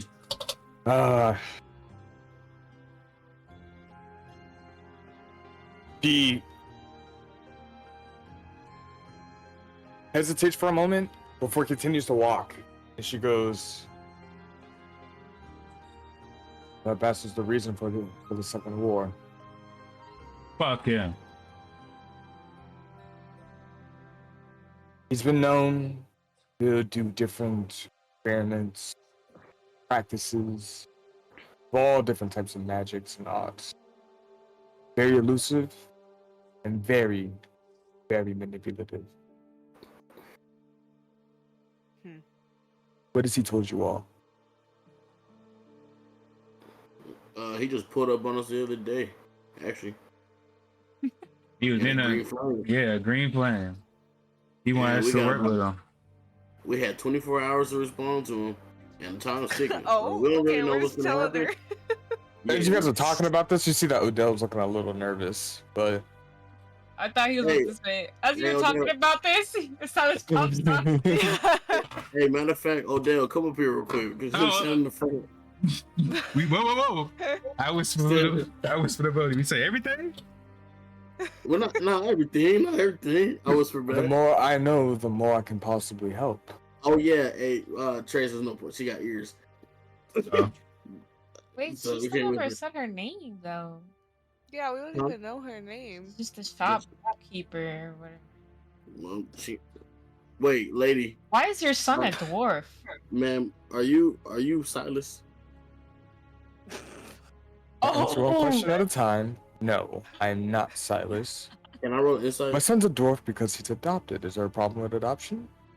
No, that's what I just assumed, but Hey, I rolled insight amateur to see if she was lying or not. Why'd you adopt? hey, that's personal. The hell? Why'd Cody. you adopt it? Yeah, Why'd you pick that one? No. Based off of that roll, you have no idea if she's lying or not. can y'all roll two, please? 22. Anala, as you guys are talking and trying to get more information, you can tell that she's being very, very inquisitive. Like, she's asking a lot of questions to try to, like, put puzzle pieces together in her own mind. It looks like she has a lot of information herself that she knows, and based off of what you're telling her, she's trying to put it together. No, but I asked if she was Silas and she answered. That's what I was on She said- insight. Yeah, she said no, she's not, but you can't tell if she's lying. You rolled too low. But she rolled Huh? 20 only. That's what I'm saying. And then I gave Anala what she saw. Oh, okay. That's all you get, buddy. I clutched my dagger. I'm just gonna hold on to it the rest of this campaign. As we are getting to know each other more, and we give you any more information, can you tell us your real name? Make Oh, a that's actually persuasion good check. communication. Fuck my life. Yeah, could you please? Can I roll two now? This is why I don't be talking to people, bro. I have two amateur. Is it I cool? just wanted to know why you adopted your son, especially like what's the story there. I just want to get to know you a little bit. 15. I don't think that's how persuasion works. Is it? Trace, So, with as you guys are all talking to her and asking the questions, she goes to Trace and she says, "You know where I live, and you know who my son is. I believe you know more than enough about me already. My name will come when the time is needed." all right, cool. I guess. And that's then she good turns over to enough. Lyra and goes, "He's adopted because some time ago, I was really good friends with his parent before they passed. They passed before they were able to raise him because they couldn't afford to do so. So I took him in myself." Well, how very sweet of you. So okay. sweet. Back to the Silas thing. So since they already told you mostly everything, we're on a time limit here, and he asked us to work for him, and we may or may not need to respond to him within the next few hours, maybe minutes, who knows. So what's your recommendation on that, if anything? So he's seen your faces. He knows who you all are. Oh yeah. Yeah. And he tried to kill one of us. And then she looks immediately at Odell when you say that. Odell looks a little bit more nervous and goes, "Do I tell her?" Looks like she already know. You're a grown man. Go ahead. Say it.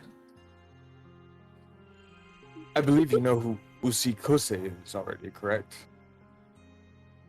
And you see her brow raise one more time. She goes, "Oh. Oh.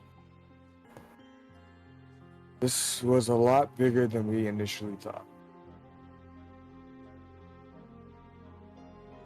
So if that's the case, what he said was true, and everybody is underprepared for this moment. Of course. So, let me get this straight. Silas Inkenthal has returned. And he is looking for Usikose.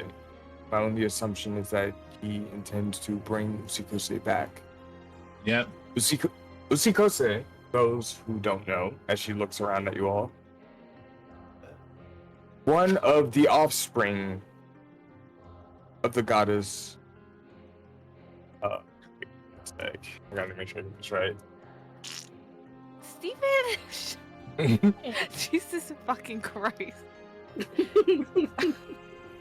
Ripping ass over there. Usikose is one of the many offspring of Tiamat, the goddess of Oh destruction. shit! You said Tiamat? Mm-hmm. Goddess? That's wrong. The Yeah. dragon? Correct. The five-headed dragon. Wow.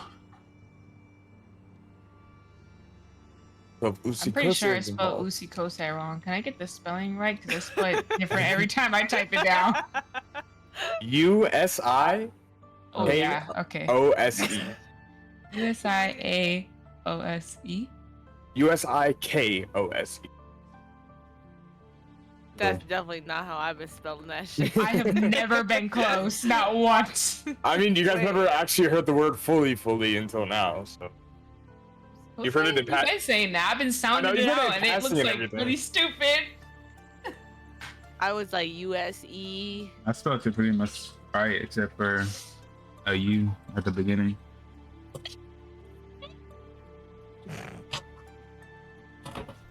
Yeah, well, we Yeah. know Silas because first time we saw him or knew it was him was because he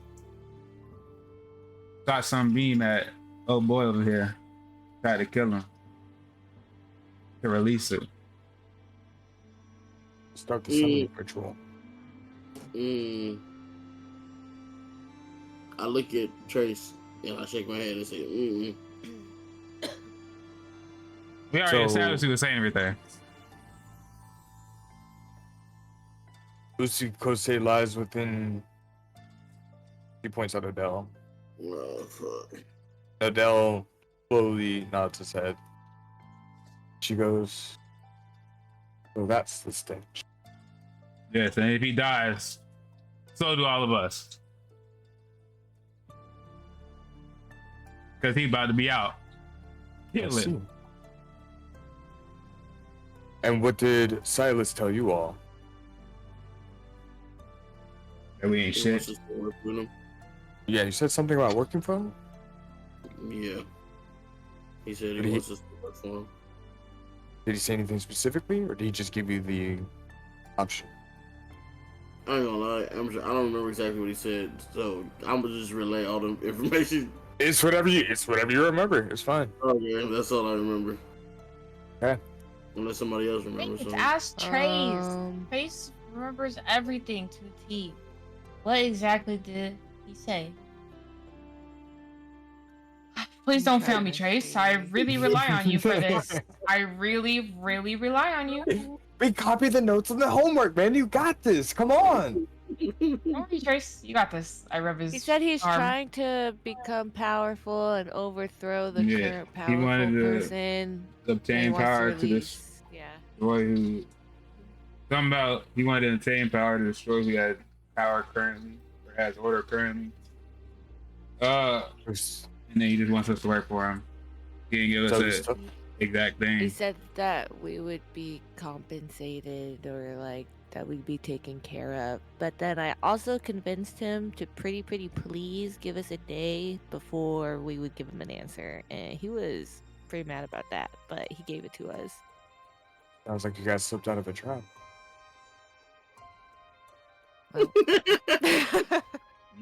That's what Like that. that's what it do sounds like. sound like that, don't it? It sounds like to me, at least. Wow, Yeah. I had no me too. idea. Hey, we're walking this whole time we're talking. Yeah, you guys are still walking as you're talking about all this. Shopkeeper, can we speed it up a little bit? All this Uzi Kusi and Silas talk making me nervous. We're just trying to find out if it would be a good idea to possibly go work for him just so we could, get closer in. be some like undercover spies, you know. Maybe kill him. Maybe. Ain't no maybe about it. I want him dead.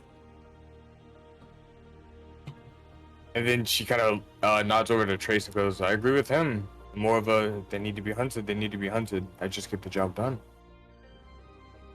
But if you're looking for a subterfuge, then... Whoa. A what? Big word for you.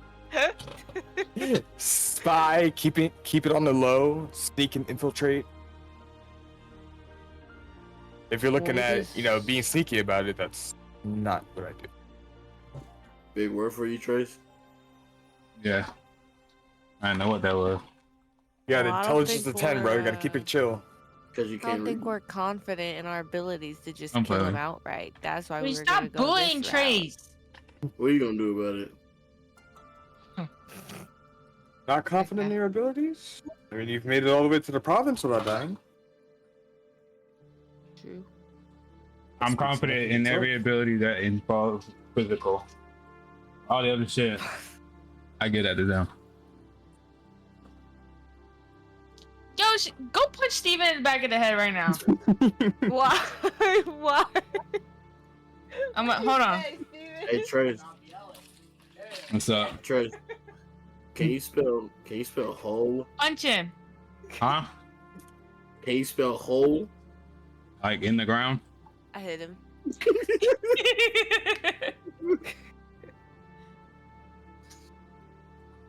Sorry.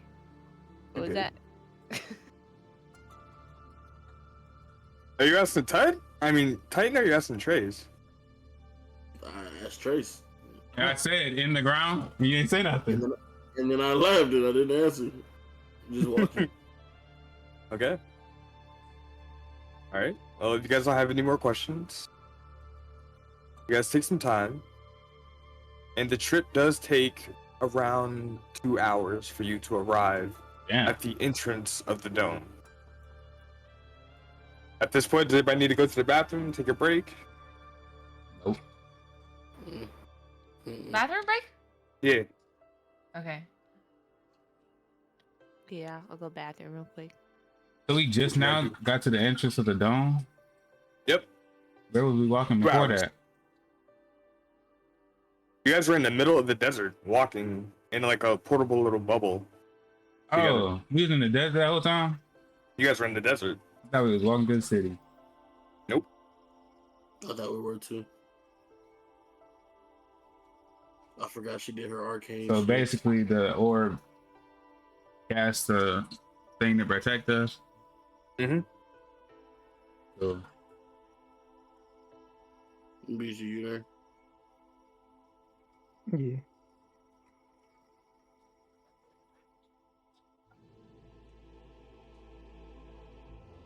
Alright, peeps, I'll be right back. Hey,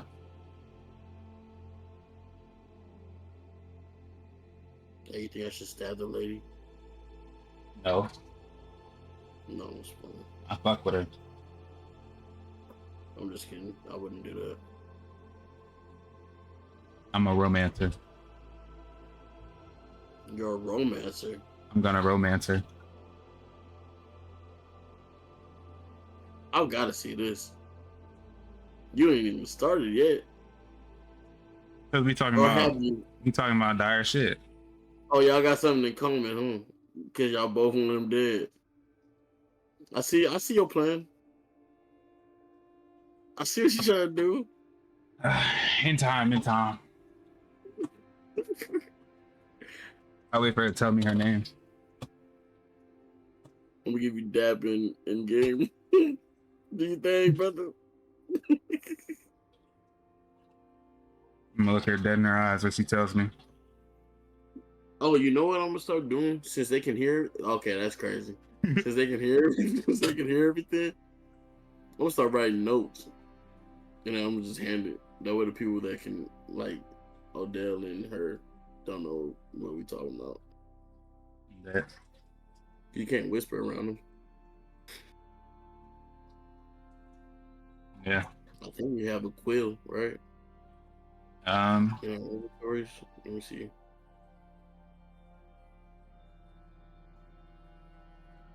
I We got don't. ink.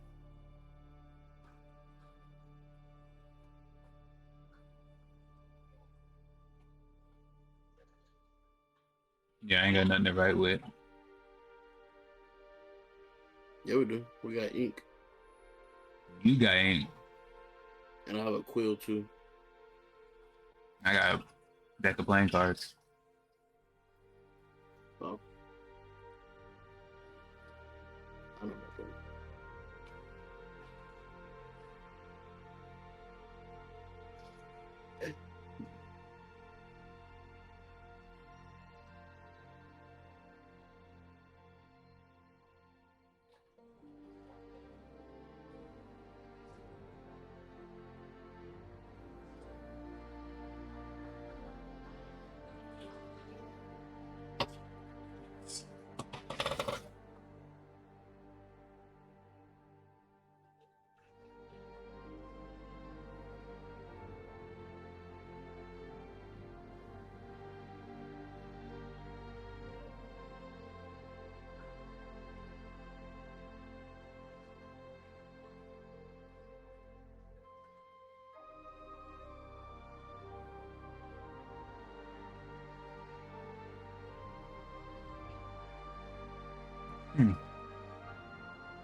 So if that artifact just makes a barrier type thing, I wonder what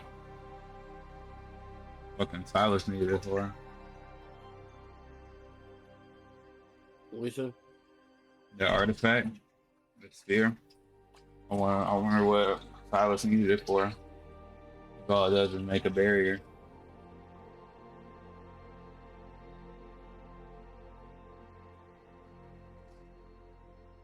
Unless you can turn it again, make it do something else.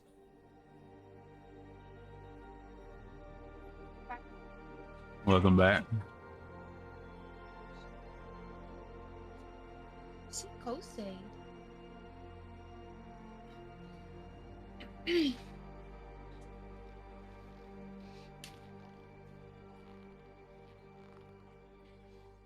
All right, I'm back.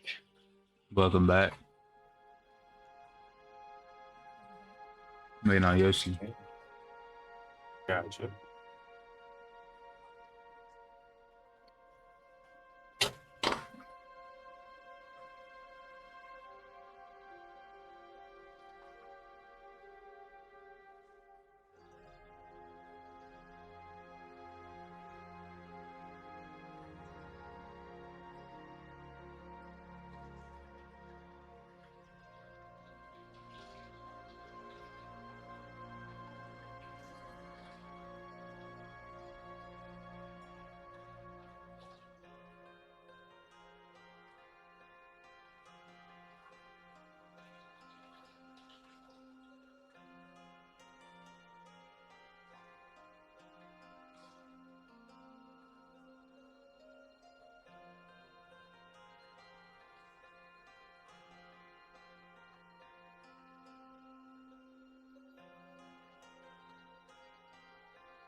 Amateur. What up? So that dude who was the champion of the Goddess of Ayun, how did she save him? Wait, which one? The champion of Ayun who got heavily injured. Oh, the companion of Ayun. Champion of Ayun, somebody else.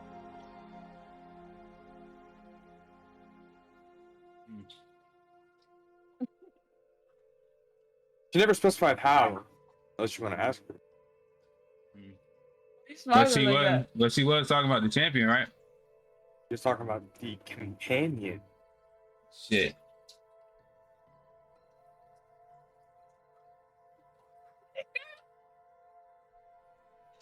I know what happened.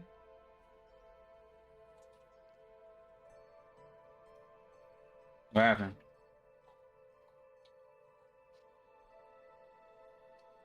Either I said it wrong or you spelled it wrong. I don't know.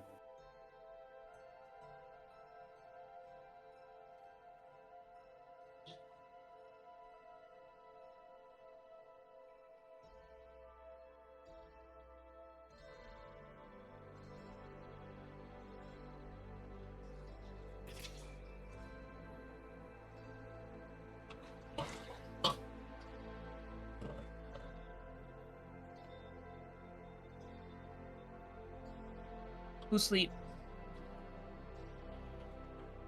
It ain't me. I mean,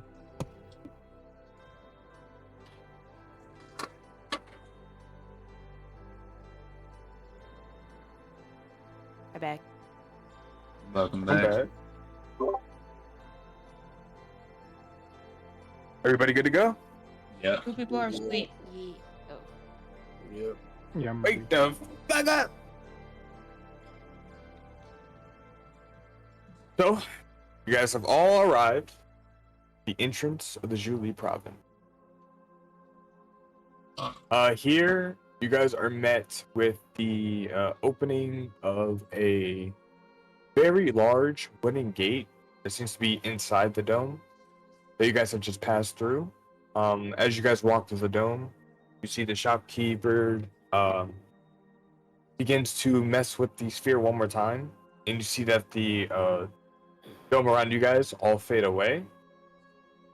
You see her begin to mess with it a few more times, move some of the bands around, and you hear it click once more, and then you see a robe begin to materialize in front of her. Takes the A robe. rope? A Oh. robe. The robe is blue and white with silver lining. And on the back of the robe itself, you see a giant logo of what looks like two hands that are in a cup position holding a lotus flower. Takes the robe, puts it on, and walks up to the entrance of the gates.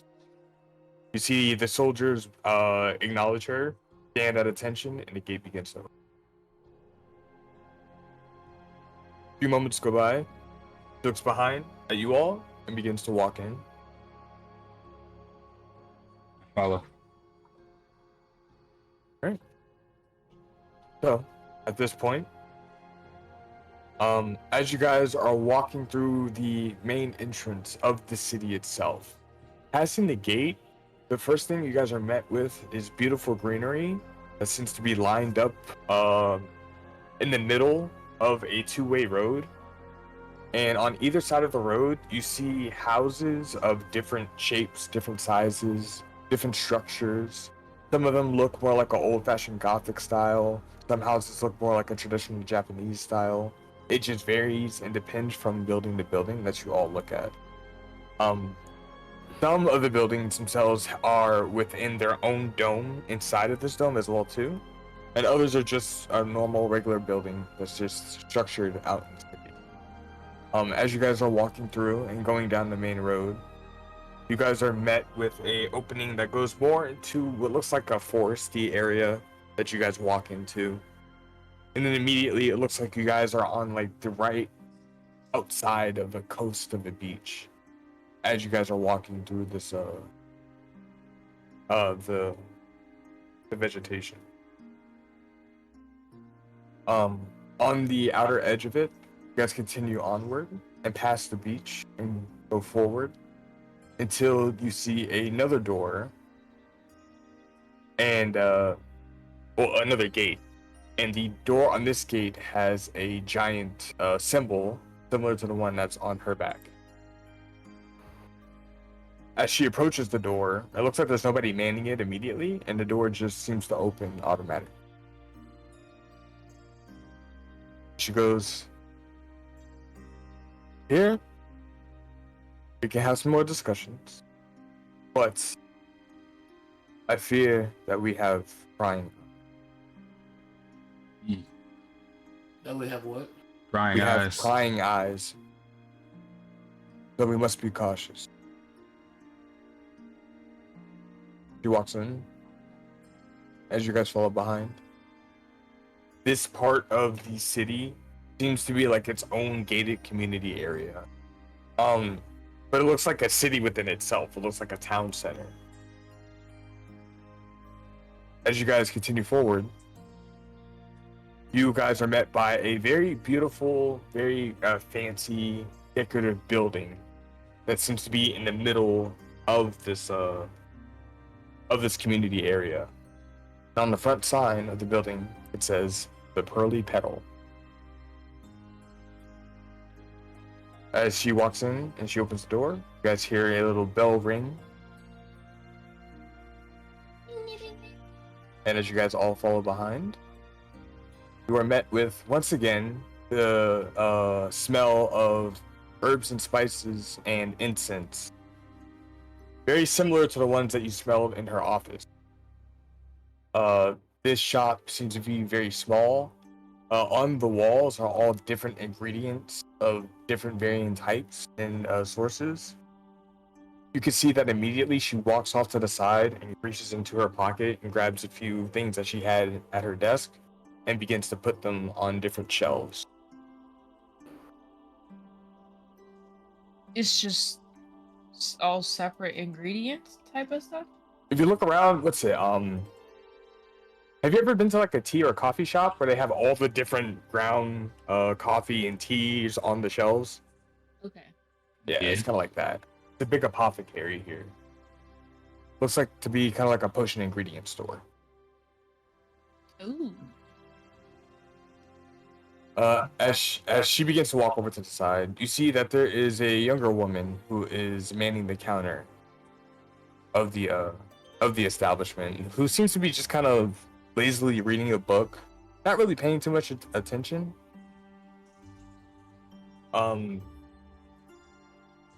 Woman here has long hair, lighter brown skin with similar facial features as the shopkeep, but she looks extremely bored out of her mind and full elvish rather than half elvish.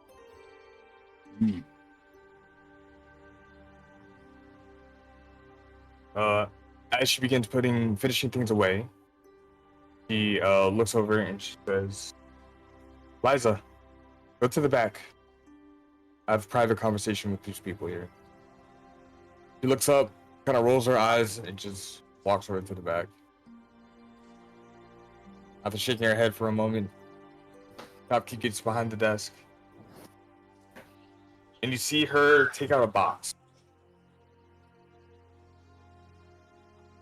And she puts the box on the counter, opens it up, and you see her begin to take out a piece of paper and a pen and begins to write a few words down.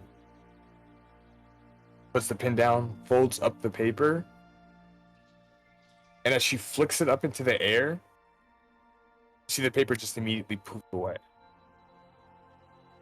She goes, "I have informed my people of your arrival. Things are going to get a little complicated for me. Here at the Julie, we try our best to keep the protection of everyone around us, but not everyone has the same ideas. So we have to do things in a very considerate manner. I only notify and inform the people that I can trust and personally believe in, which, luckily for you all, are people who are in very high places. Now, you guys told me why you're here. Who told you to come here exactly? Do you all remember? Chinook. Chinook. Chinook the Forgetful. Yeah. The arcane advisor over there. Go now.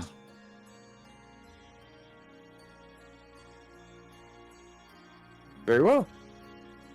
Oh wait, The or there's either Goldenheim or Portside, but he's the Arcane Advisor. I did hear he was an arcane advisor. I don't know of what city. I haven't heard from him in years at this point. I think if he's the one that instructed you all to come to me, that makes a lot of sense. And also, that means I owe him a favor now. But nonetheless, welcome to the Julie Temple. The monastery, as she looks at Bodhi, is on the main road. You can't miss it. It's one of the tallest structures in the city itself. If you leave past this gated community and keep going down the main road, you'll see it with very little issues. The people I have informed are a little occupied at the moment, so I'm not sure when they're going to be able to see you. Probably in the next day or two. But since you all have been talking about making this deal with Silas, you need to be protected, no? Yeah. I assume you guys have no place to stay? No. Oh. Ugh. The adventurers get worse and worse throughout the years, I swear. Well, no matter. I do believe that there will be another spot. There should be a vacancy open at the Eagle's Nest, if I'm not mistaken. That's not too far from here. It's about 10 minutes travel. There are a bunch of hardy individuals over there, and they like to roughhouse, but they'll keep you safe.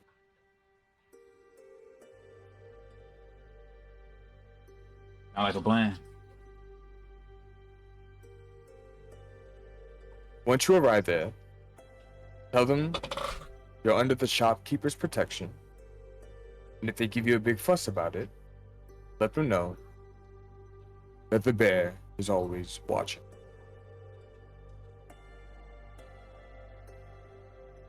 Sound good? Yeah. I don't recommend perusing for shops here, especially if it's a time of distress that the city of Goldenheim, I believe, I called not too long ago. So, try to keep your heads low. And once again, like I said, you might have prying eyes on you. So try not to get yourselves into too much trouble.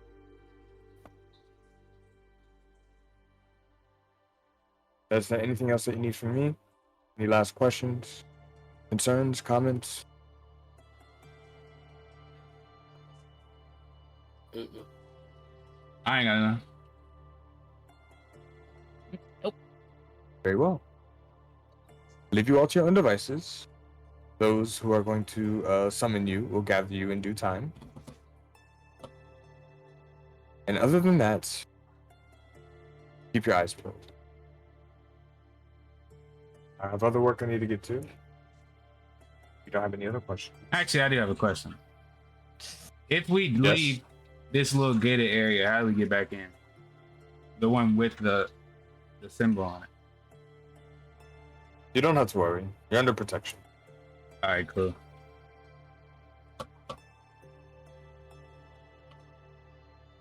Anything else?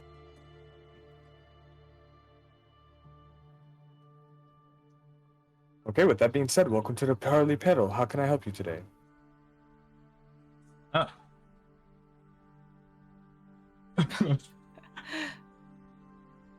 What kind of wares do you sell? I'm an apothecary and also a commissioner of sorts. There's a special ingredient that you need. Do my best to go out and get it for you. Nala Cool. whips out a notepad. I need scrolling with her finger. One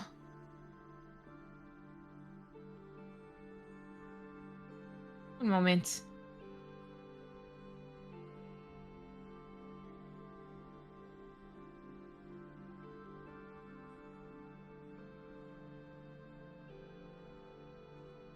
I need mushroom,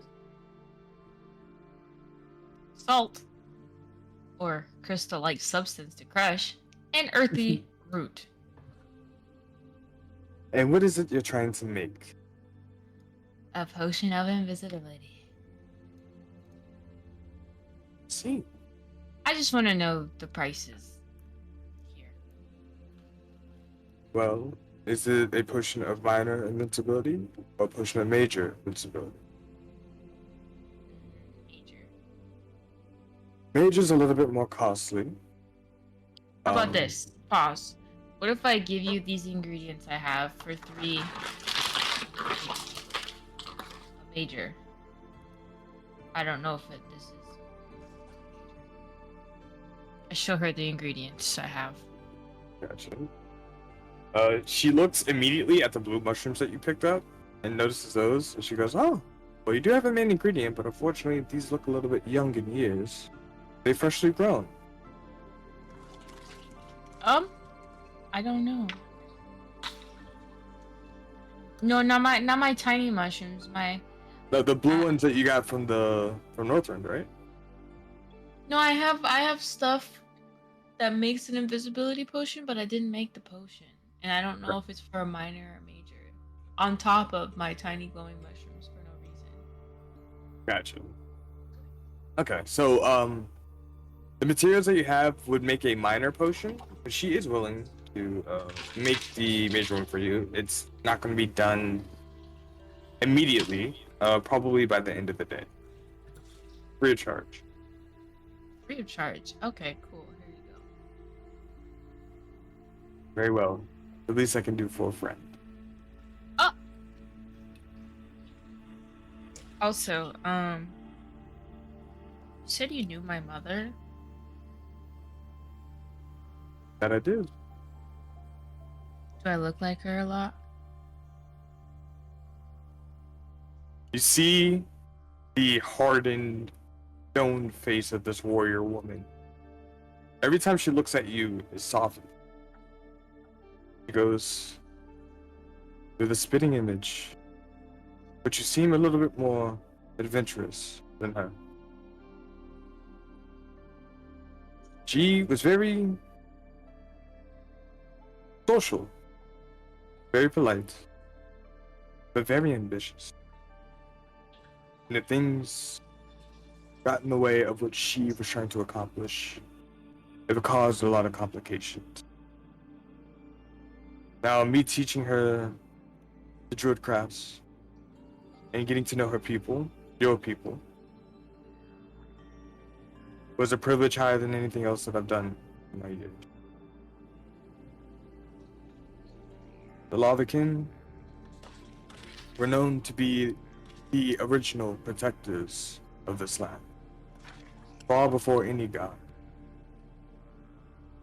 But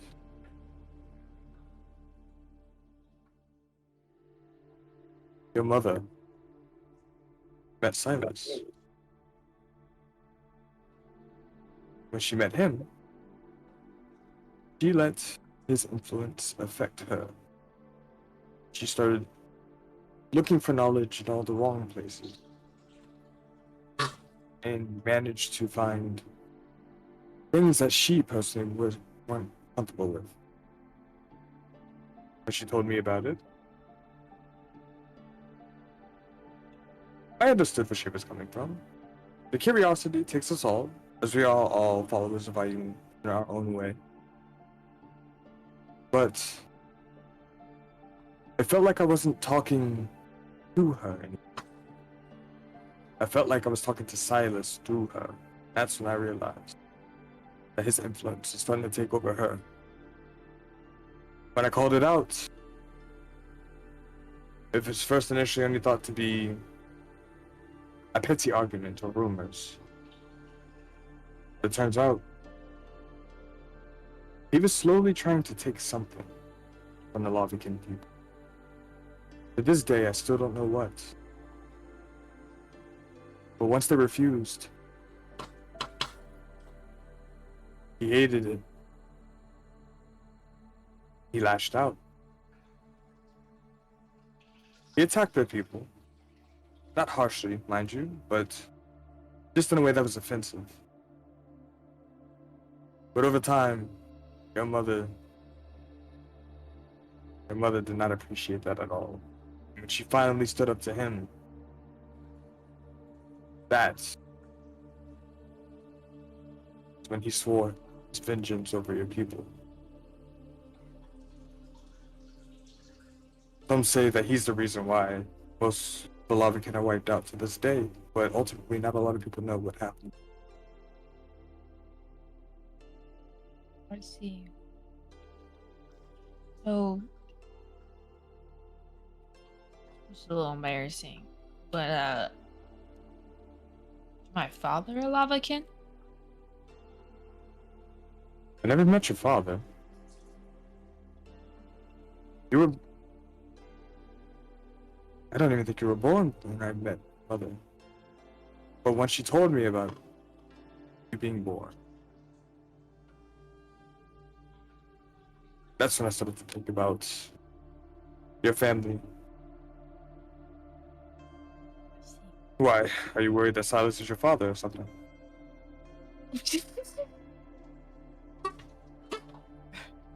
I hope not. There's no way. I couldn't tell you, to Mr. be Dreamer, honest. there's no way. I don't That know. would be crazy. I'm sorry, Nala, but maybe you'll find your answer. From Unfortunately, who? I'm not the one to give you them. I only know of your mother specifically. Let's see.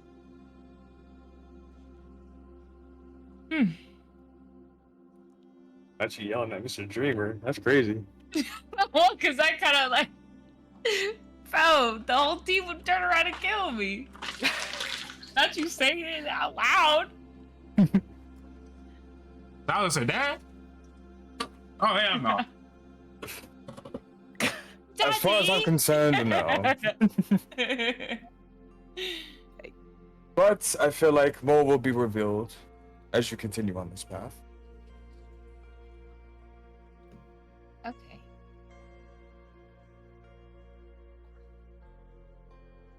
Now, is there anything else I could do for you all?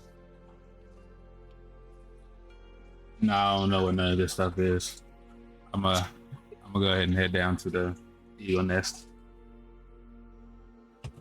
Very well. You all take care.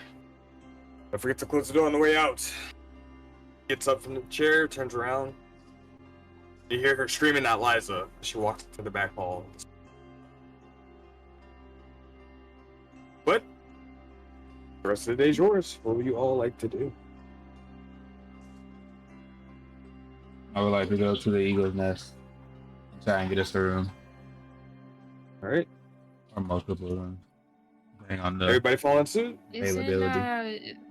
Bodhi's supposed to find something here? The monastery. Go. Okay.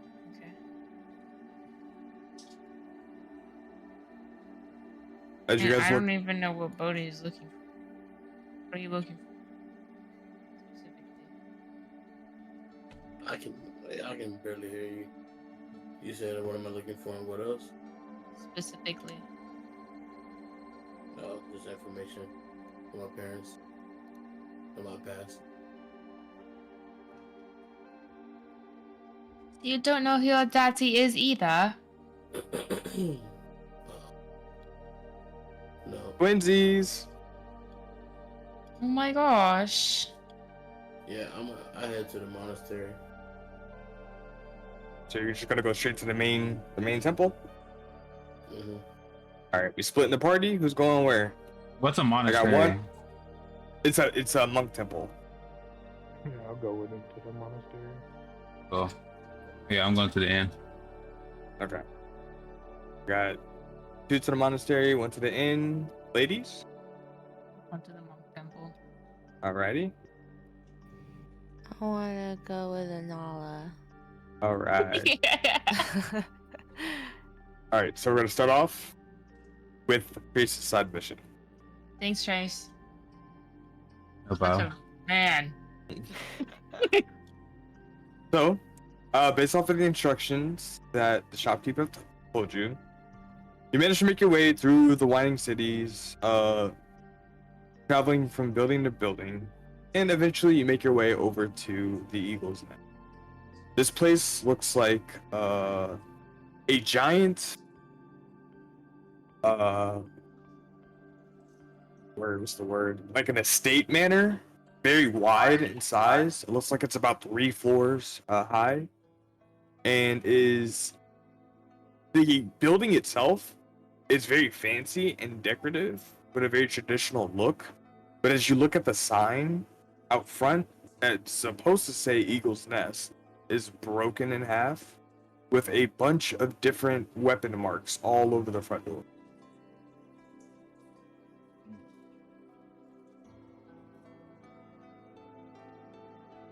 Well, I walk in.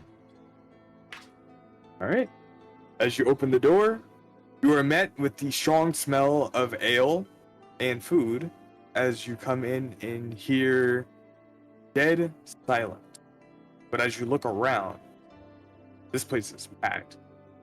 There are at least 50 people in like the bar and food area alone, let alone upstairs as you go up. But as you walked and opened the door, the place got completely quiet and you see all heads look at you. There's a tense moment of silence for a few seconds. You see one of the individuals that's closer to the front door get up from his chair, turn around and look at you. You're very much taller than him. But he looks up at you, takes out a knife, begins spinning it in his hand, looks up and says, "What's your business here, big boy?" I'm looking for a room. Y'all got some? "No vacancy." He begins to spin the knife. Well, what if I told you that the shopkeeper sent me here? "And I say you've been picking cotton out of me ass." Well, that's what you say? Well, You see the rest of his table begins to get up behind him. the bear is always watching. They immediately stop and sit back down. Yeah. So, I'll ask again. Y'all got any rooms here? He sucks his teeth, puts his knife away, rolls his eyes.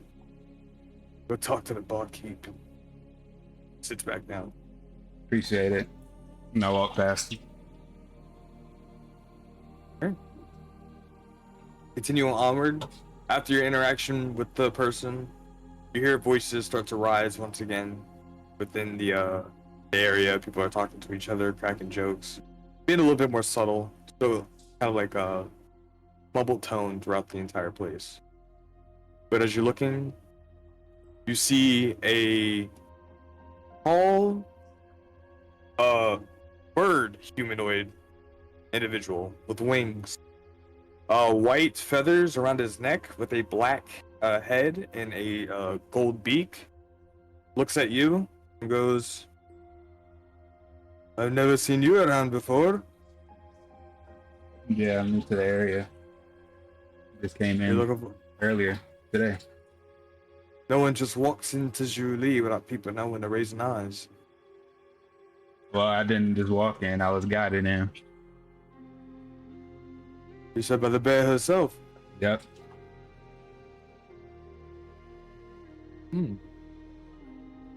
Must be pretty important. I'm just me. However important I am depends on the person. What have you here for business? Yeah. What kind of business? Killing? We'll have to see how it goes. I see. Room. Just one? How many you got? How many you need? Let's say 3. 3 rooms. 10 gold each. All right. I give him the dough. All right. As you're doing business, he gives you 3 keys, all next door to each other. 3rd floor. Appreciate it. And we cut over to the rest of the group. As you guys are leaving the community area and going back through the main road, as you guys are looking at the opening of the trees and everything around you, you look up and you see the mountains are just completely towering over the rest of the city. The 3 pyramids are placed perfectly as mountain tips for each mountain that is up on top. And as you look closer and look around to kind of take in the scenery, you can see that the monastery is a very, very large building that is about halfway up the mountain.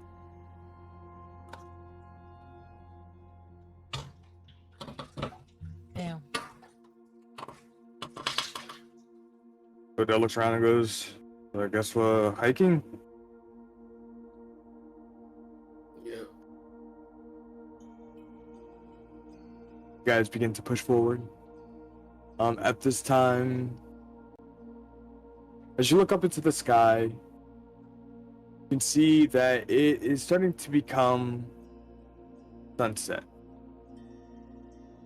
The sun barely in the sky, but still giving off light.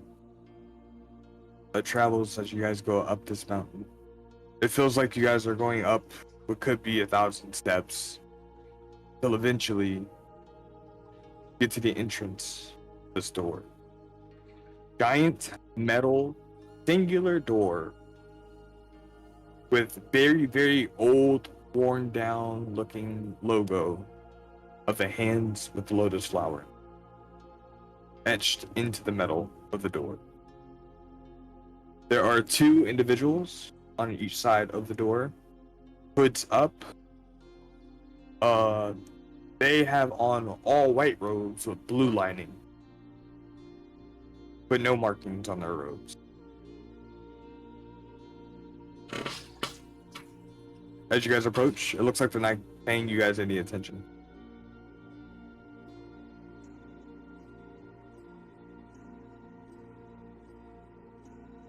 Hello?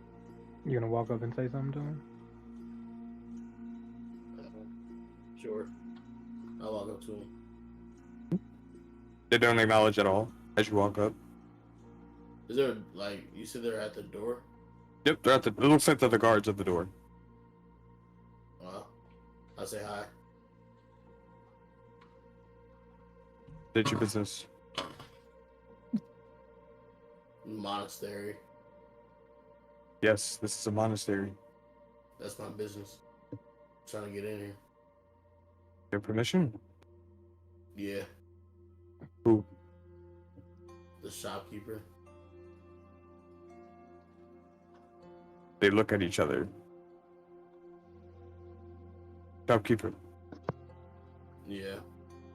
I've never seen you before. This is my first time here. I've never seen you before either.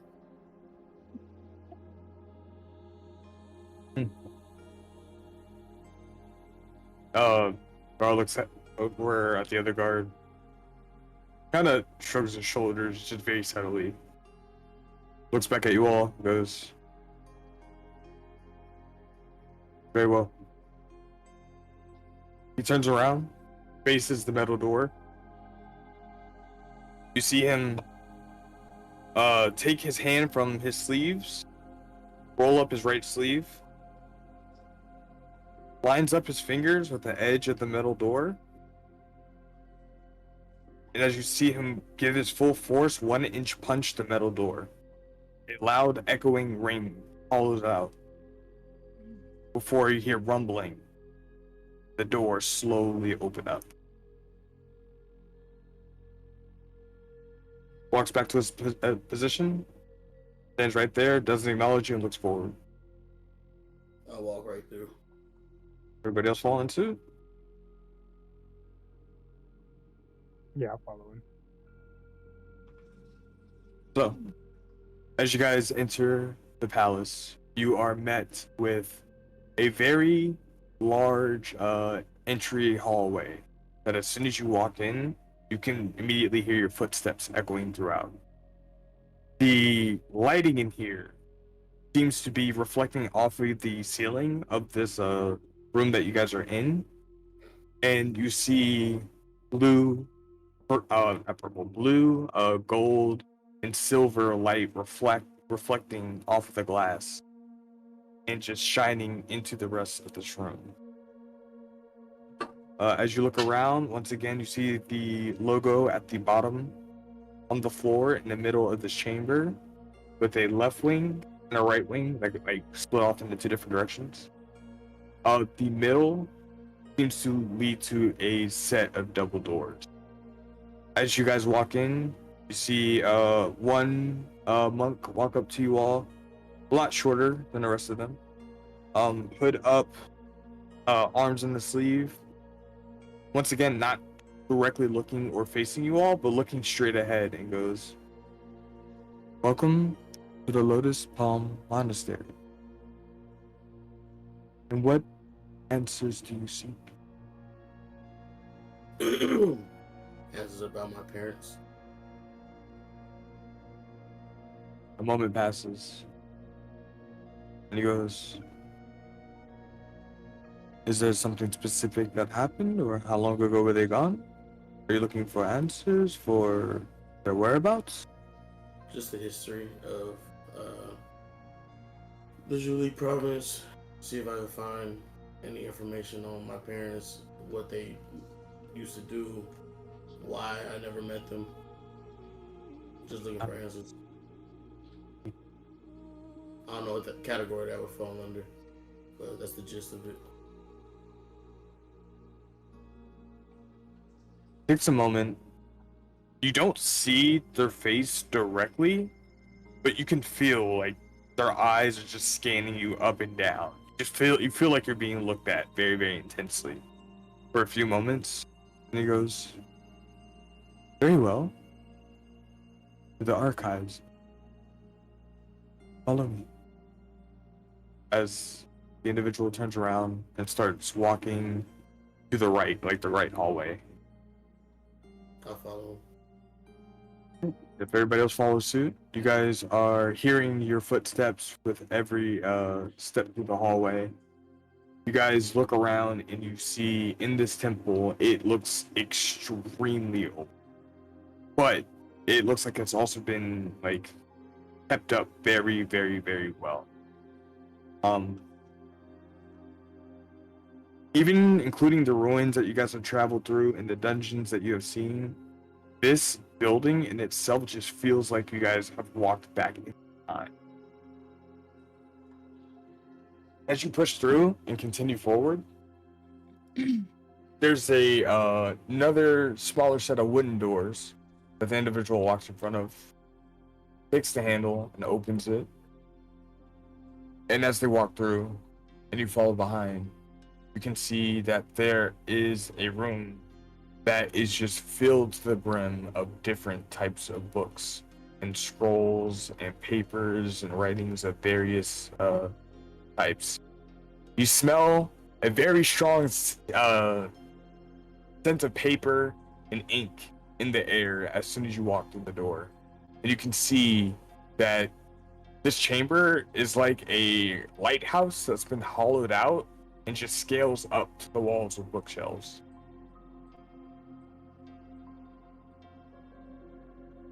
Wow. Like what that's been hollowed out. Like a lighthouse. What how long has this place been here? Legends say that it was established before the Divergence. Can you point me to the oldest book you have? I apologize, but that book isn't publicly available.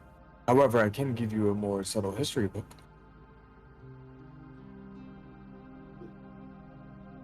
Yeah, that's cool. Where's what like?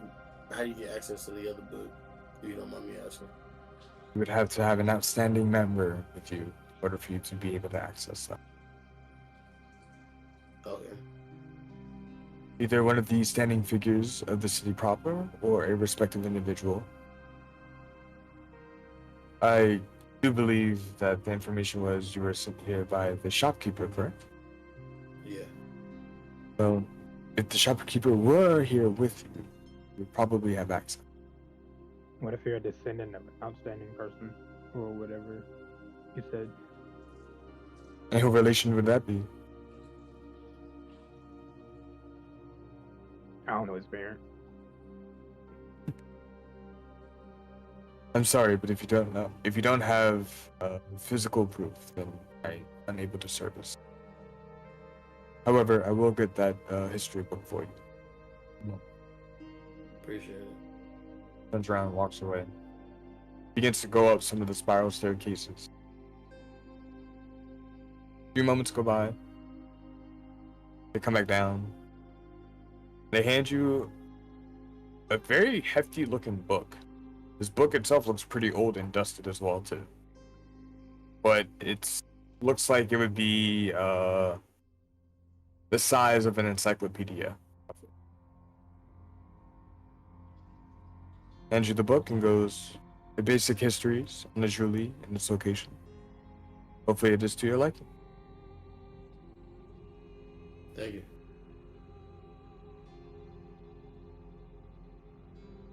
Very well. Is there anything I else see. I can do for you? Oh. I'm able to read it in here, right? I can just look through the books here and read them. Of course. Nice. I sit down and read the book. Looks over at everybody else. Can I assist you all with anything? I'm okay. I'm just a bodyguard. Very well. Turns around, begins to walk out of the room. He goes towards back to the common area. Oh, wait, before they leave, can I ask what the name was? Their name? Yeah. So, okay, you actively ask them? Yeah, before they walk out the door. I forgot to ask. My apologies, but I cannot give you my name. Everybody in the city's so secretive. I think to myself. Okay. Appreciate the help. Can I read my Of book? course. Before he leaves the room, after you ask the question, he goes, "It is a formality of this region. Knowledge is sacred here." What? Did you just read my line? You can tell by the way that he reacted to the question. Oh. He walks away.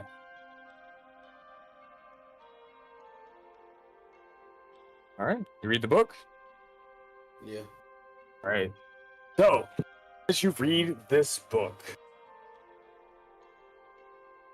boy, oh boy. So, a lot of the information you did get, you got the cliff notes from the shopkeep immediately.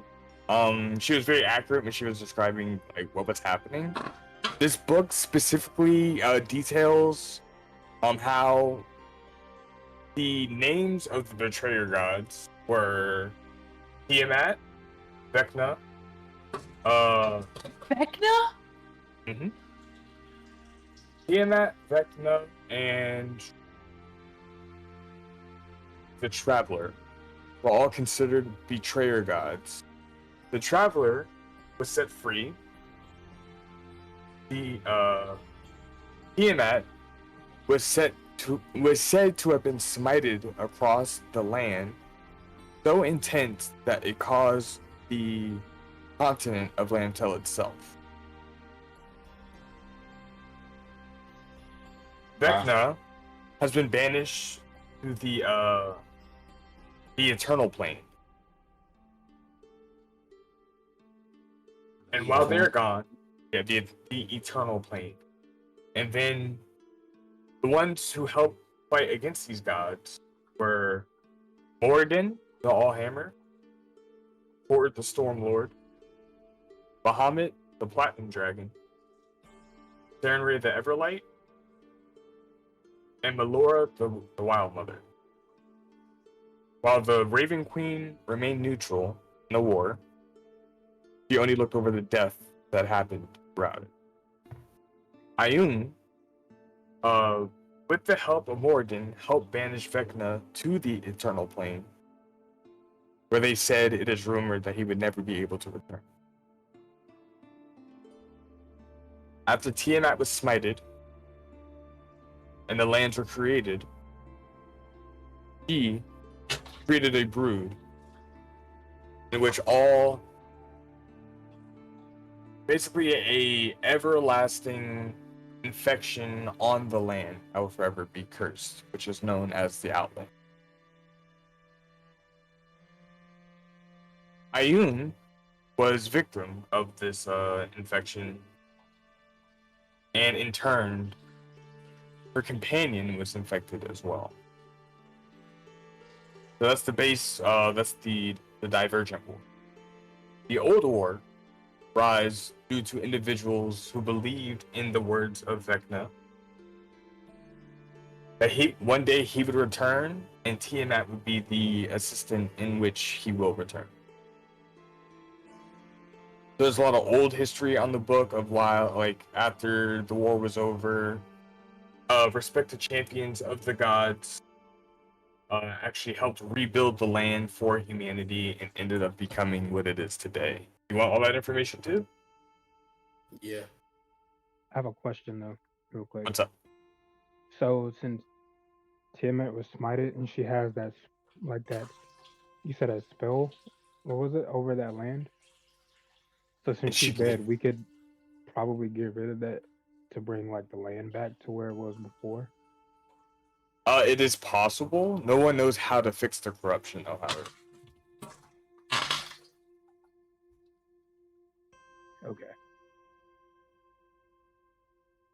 So, as for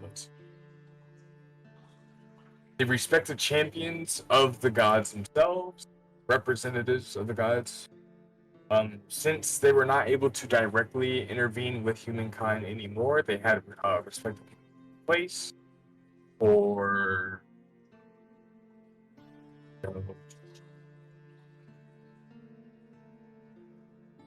so one of the first champions, a storm the of Horde the Stormlord, was Nomad. He is rumored to be the founder of the Zhuli province, established the Zhuli temple itself and its respective peoples. That's Nomad, right? Mm-hmm. Nomad. Viceray was the top spy for Vecna, who infiltrated the other gods' lands and just gathered information and gave it back. There was an individual named Serlin Devante, who was the champion of Sarenrae and helped lead the fight of the Second War. And afterwards, after they were successful, he was considered the first Uriel of Lantel itself. And ever since then, his family has been taking the throne. The current Uriel of Goldenheim is his great-granddaughter. We have Sin, spelled C-Y-N, who was a individual that was a follower of the Traveler, basically convinced there to be still a following of the Traveler. After the Traveler was let go, they kind of disappeared from the face of reality, and Sin is considered the one who keeps the word spread throughout the land. And then the champion of Laura was Elkaz, the person who helped guide and lead vegetation back to life in the lands. Kind of like the Johnny Appleseed of Lantel. And then, after you're reading through, you think like this is all just general history information. And then you see one paragraph that's on the back of the book. It's the back the back cover of the book. Inside, written in hand, but there are some words that are scratched out of it. It says, "The corrupted virtue speaks to the fallen goddess of wisdom. Carrying her burden lies a blank, scratched out, scarred from the war. She is the protector of lore and is guarded by her loving blank. Those allowed to see her are granted the opportunity to become members of her following. There are information seekers in her name, not necessarily a religion, but a secret organization. Blank, the corrupted virtue and Lord Keeper." And Lord Keeper. Mm-hmm.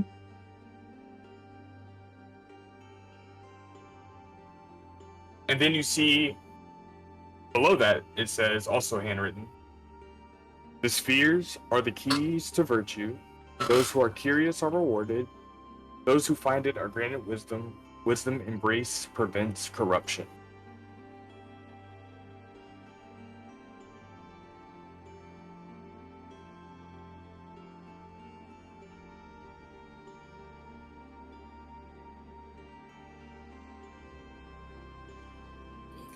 I believe you've heard a lot of this information already from another like history book or something, but it's a very generic history book.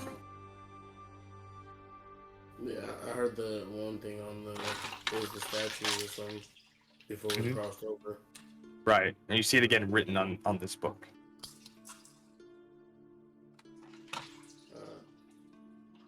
That's the whole book. Oh, that's the snippets. Do you have any questions? Are you looking for something specific? No, if that's all you got so far, then Yeah. no. One thing that sticks out to you is the fact that it says how Viceroy was considered the champion of Vecna, and was also taking secrets from other gods and giving them back to Vecna. While the fallen goddess, let me make sure they're specific.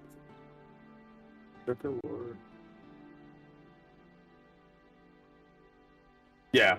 So it looks like in this book it doesn't give you the information of like details or anything crazy that you're looking for. It's just a generic history book.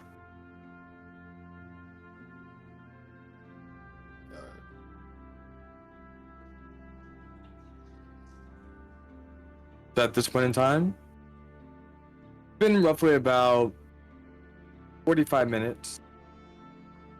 Trace, are you doing anything? I'm eating.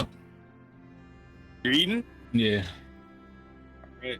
And I want to start playing cards with people there.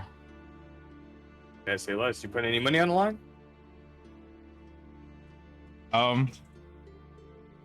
Not yet. I'm feeling the waters first.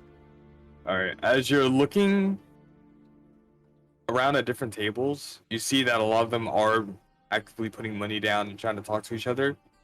And you're just watching from the distance as you're eating your food. One of the dudes who catches eyes of you looking at him while looking at the cards, he goes, "If you're playing, you gotta pay." All right. I felt the waters. I go over. How much you betting? 3 gold. 3 gold? Yeah. All right, you put down 3 gold. They all laugh at you. They're like, "That's it. Oh, we got a light one, boys. Better roll a d20."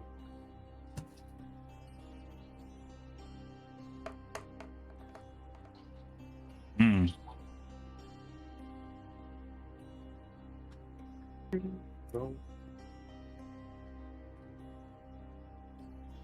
Oh, Hell yeah. so you gain an additional 3 gold. Nice.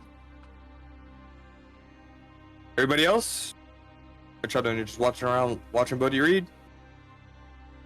Guess so. Yeah, pretty much. Okay. I was thinking. Yeah, I can go do something else. Yeah. As you guys are all kind of like chilling and hanging around, kind of waiting to see what else is happening. Who has the highest? Lyra, Mm-hmm. as you're watching Bodhi read, kind of just thinking to yourself about what's going on, you look down the hallway and you see a little piece of paper flying in the air, whistling around, and flying, beelining right towards your direction before stopping immediately right in front of your face. Catch it. Catch it? Oh, yeah, I catch it. The envelope. You open it up. Yep. Tear it open. Take a look. You see it says. Wait. Can I look around real quick to see where it came from? It just turned the corner from the hallway and just beelined it right to you. Okay.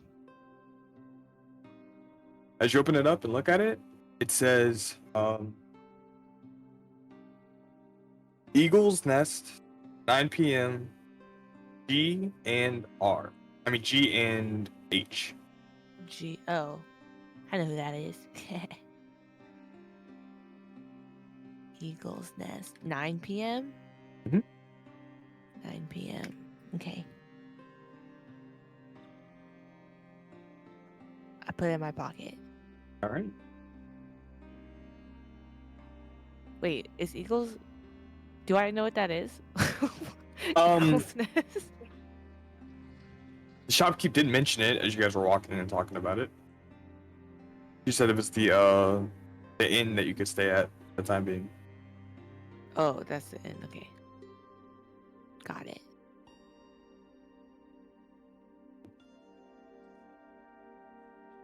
I'm not gonna tell anybody. Or do they know? Does everyone know?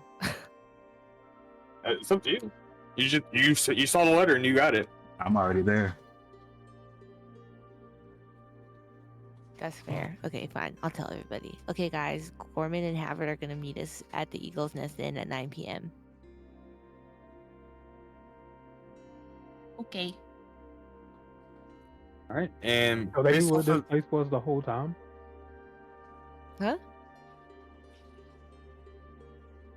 They've been watching us the whole time. Like they're our bodyguards, basically.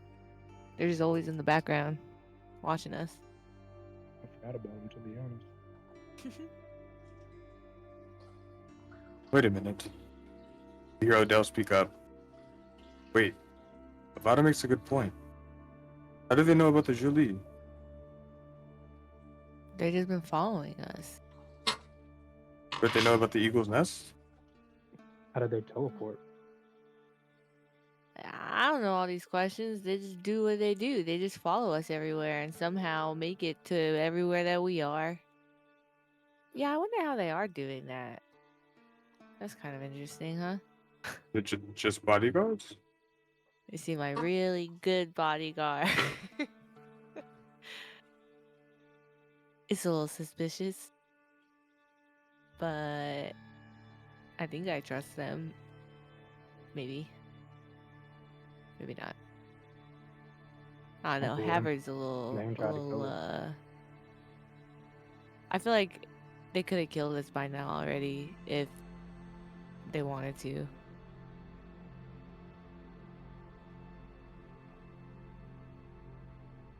Well, it looks like it is getting pretty late. Sun's already setting down, so should we head over there?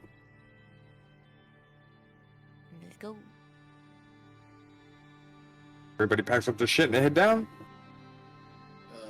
Also reading, but what time does the place close? Well, Oh, the to meet them there at 9 p.m. Oh, the monastery? Yeah. As far as you can as far as you know, you don't know when it closes, but it doesn't seem like it's closing anytime soon. I'm gonna stay. All right, so you're gonna stay at the monastery. Yeah. Everybody else heading back. Yeah. Hey. So. All right. As you guys begin to collect your things, and Bodhi stays and does a little bit more research, you guys all head out. Avada and Odell next to each other, Lyra and Nala up front, walking down.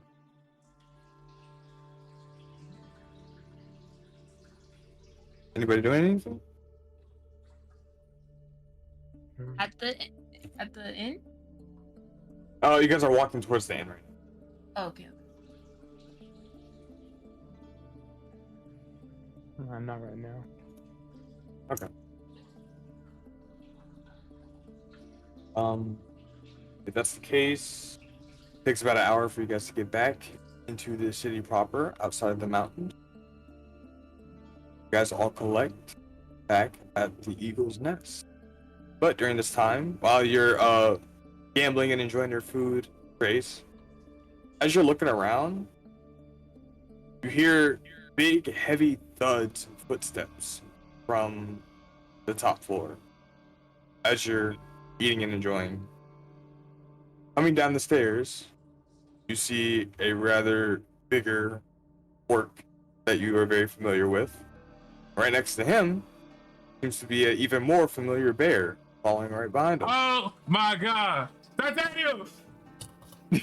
As you run over. scream and you get up and get off the table, everybody gets pissed because you kind of like spread the cards out and all the chips go flying everywhere as you're yelling and getting Big up on the ass. table. My boy! Your bear looks happy as he comes to lick you on your face as you're reuniting with him. And Gorman's like, man, I'll tell you the shit that we got into on our way here. I'll tell you what. It was fucking crazy. Fucking Basilisk. Size of a fucking minion, right? I fucking kill him. I whack him in the goddamn head. Rip his tongue out. Motherfucker never saw it coming. The shit was amazing. Hell yeah. Your fucking bear was there too. Ship's cool. Where have you guys been? I had quite the time. Havert following behind the stairs. Goes, we've been taking care of the bear until you guys came. I appreciate that. Of course. Well, seems like you're all reunited. Wait, you're short a number. We are. Where Bodie at? Where's Oh, Bodhi? yeah. He's back at the He's monastery reading. studying. Probably Very gonna well. be locked in there for after hours, so How'd you guys probably get here? starve from being musty. How did we get here? Yeah, like how you guys keep following us and you just stay in the back like we don't notice you, but you just happen. Like, what about the teleportation? How you just always with us, but we don't see you? They kind of look at each other, and you see Gorman give out a very hearty laugh. Havert looks back over to you, telepathically says to you, well, we wouldn't be really good at our jobs if I told you, now did I? You guys are too good at your jobs. I don't like it. We get paid very well for it. Interesting. But Okay, fine. all that is said and done, everybody has gathered. You guys can eat and retire to your rooms whenever you want. If there is anything else anybody else wants to do, Bodhi, are you gonna try to look for anything more specific? You're trying to like really dig deep and try to figure something out. Yeah. Roll me an investigation check.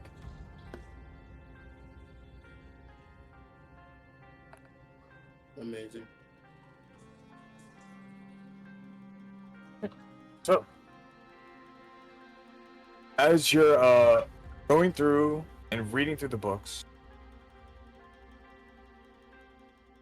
you're lost in thought, trying to think of like where the answers could be, what you're trying to do, and what's going on. Then you feel a hand on your shoulder as you're reading. You immediately kind of want to like flinch as a reaction, but the hand, as soon as it makes contact with you, it feels very, very calming and very relaxing, very at ease. As you look up, you see a hooded figure. Face details are hidden in the shadows of the hood, but the actual robe itself seems to be extremely decorative in a light blue color with silver lining, tassels that are hanging off the edges of it. Arcane writing seems to be scripted completely all over the robe, but very, very subtly. So you have to very pay attention to actually tell what it is. But you hear a voice go, What exactly are you searching for? I can't see the person now, right? Mm-mm. I say I'm looking to find what happened with my parents and where I fit into all this. Never lost soul. I believe my steward escorted you to the archives. But maybe I can give you a deeper answer. Follow me. He hovers from behind you and walks over towards one of the bookshelves. You see, they go through some of the books on the shelf. Tells you to come a little bit, like kind of waves you over to come closer.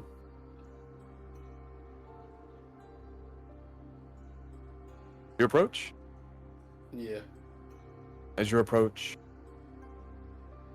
you see their hand do like a shush over the hood.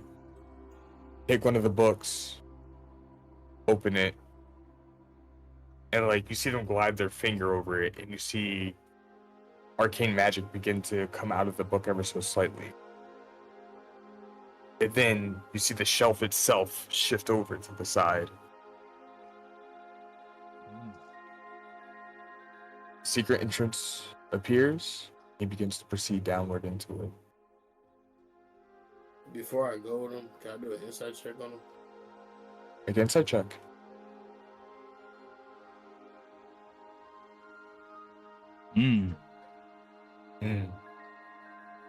With a roll of a 24, it is really, really hard to get a read on this guy at the surface level. But with your monk intuition, and you're trying to see,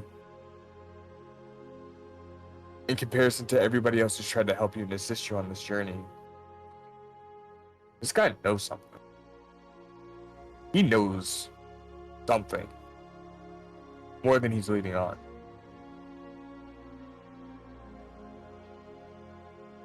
And he's being very straightforward.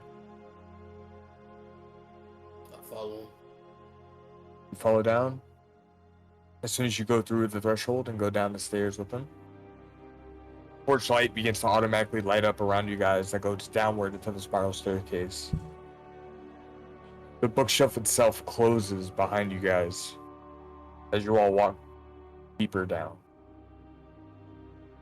As you get to the bottom, you're met with another room, circular in shape, bookshelves all over, but each bookshelf has like chains and bars in front of each one. And in the middle of the table, you see a book. A book that looks like a little black journal. But it's very well kept, very neat. Takes the book, and he opens it up. He looks at it, closes the book,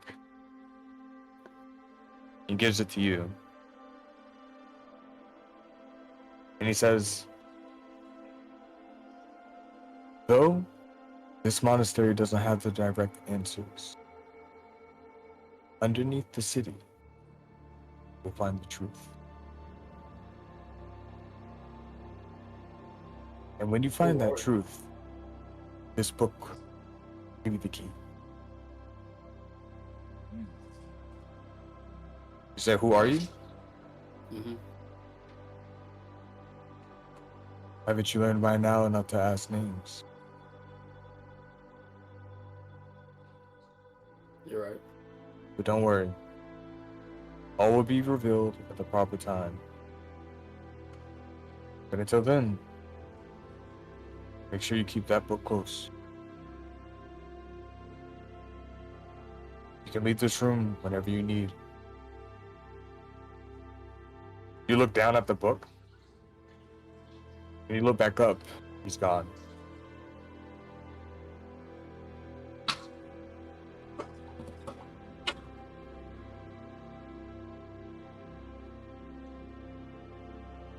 You read the book.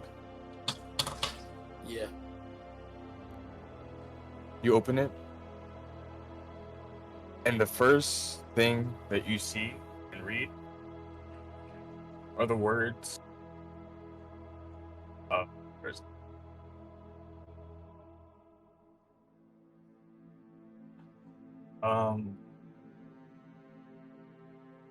Dear Temethia are the first words that you see at the top of the book. And as you're reading through it, Temethia? Dear Temethia. Okay. Tamithia. Okay.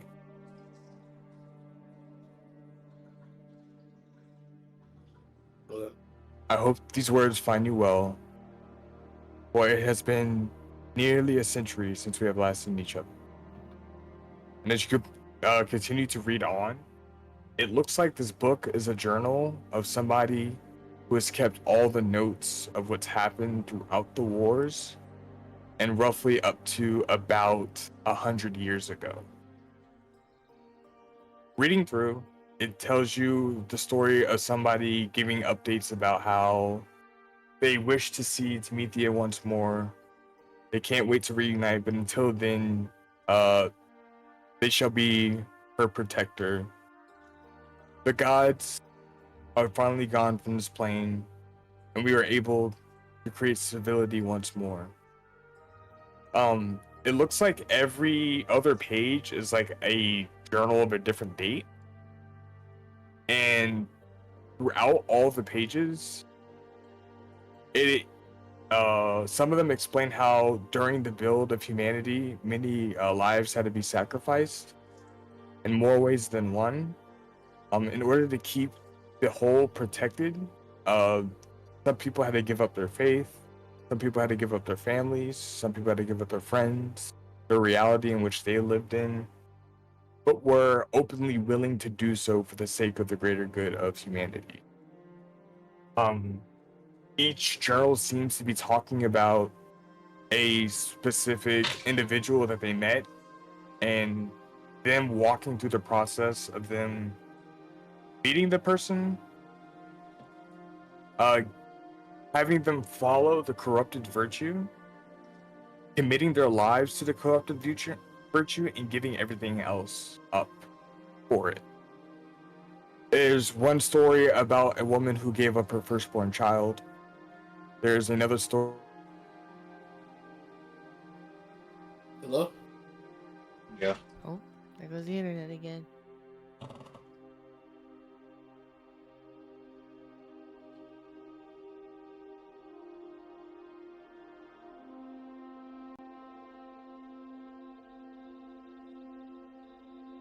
That's crazy. Mr. Dreamer.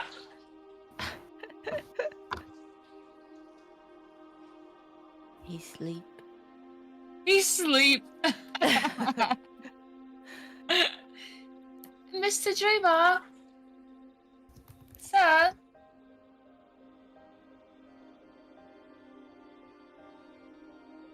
It's tough because he's gonna probably end up 4 having to amateur. repeat everything he just said. I wonder right now. how Yeah, he's long, probably yeah. spitting some real juicy right now. Too.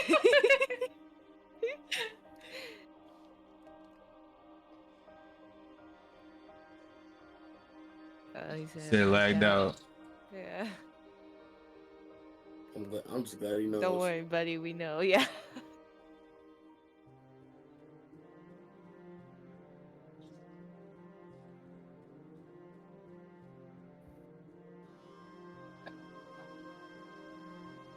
He lagged out?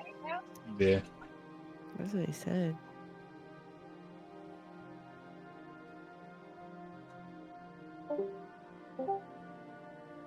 Hola.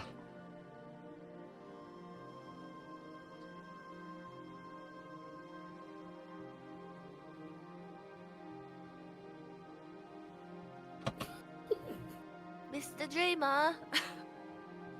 Excuse me, Mr. Dreamer. Oh. Oh! He gone. Not like this. How rude. Didn't really like him anyway. And that's what we're All gonna right, call. I'll be the new DM now. So where were we at? Yeah, go ahead. Tell You them about the sorry. book. You gotta tell them Yeah. everything. In the Hola. book, there was that lady and the dragons, and then there's a war, and then everybody lived happily ever after. So insightful. And Thank you. and then we killed Silas. That's the book is telling the Finally got future, your ass with it actually. for real. The book is telling our future. It shows that we all killed Silas and that Anala took over the world, and then she killed everybody except for me in the group.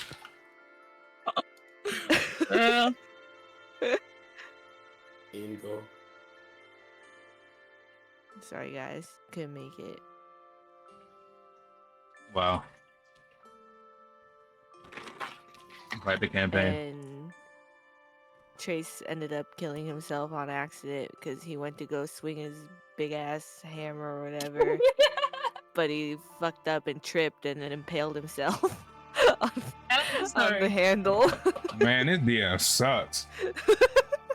Don't even know what my weapon is. You got like 16 of them. Yeah. And none of them is a hammer. Really? I swear to God, one of them No. is. What is wait? Is it the Yeah, all axe? these choices. Yeah. I got a great The sword, axe, that's great what it axe. is, okay. The axe is kind of like a hammer shape.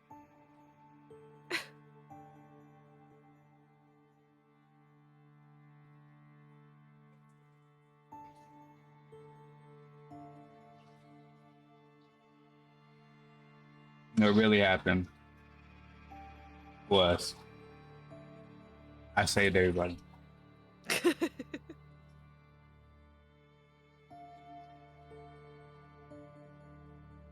With nothing but pure will and determination. I helped Bodhi find his parents. I saw them in a crowd. I said, Bodhi, over there. Oh. Hola. Mr. Jama. Continue, Zach. What? Why? is I this said, so fun? Hola. Hello? Yo. I'm Change the here. story. What's Yeah, up? I What y'all changed say? the whole story. Continue, yo. Not the DM back. What did y'all last hear? What did y'all Now- say? They was being the new DMs. All saying a whole bunch of foolishness. All right, what did you last hear me say? The last thing you said was The lady gave her firstborn child up. Gotcha. Okay. Excuse me. So yeah, there's a story of him telling. Basically, every entry goes like, "Dear Tamithia, I miss you so much. I can't wait to see you again," and then it gives an update of what's happened during the process. So the first entry was about a woman who gave up her firstborn child. Another entry was about a woman who lost her husband and was willing to give her life for the sake of the future of her livelihood of her people. Another one was an entry of a couple who were being called to action by some outworldly entity who they decided to give up their life to join the corrupted virtue pool.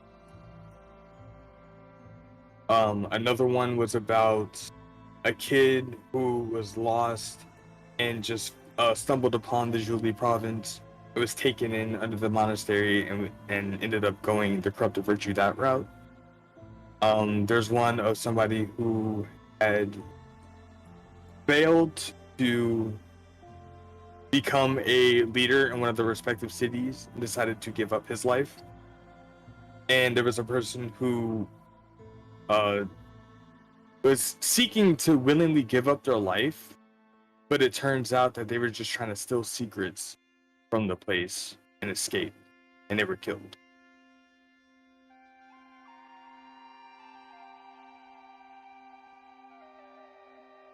But after you read all the entries and looking towards the last one, it's not necessarily an entry about a situation that's happened.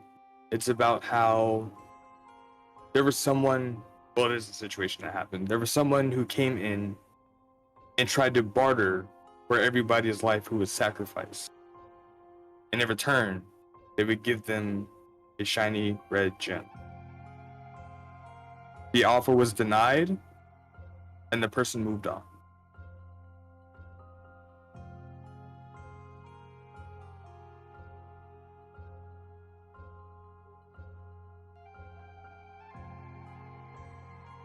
Is there dates on all on each day?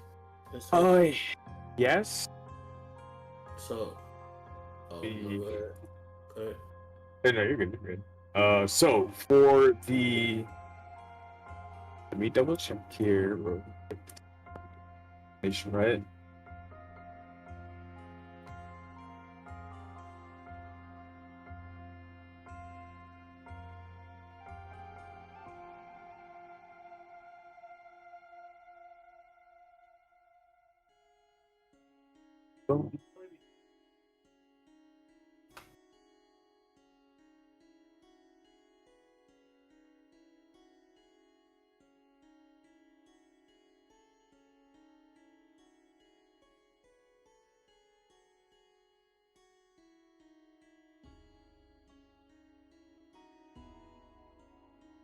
Hello?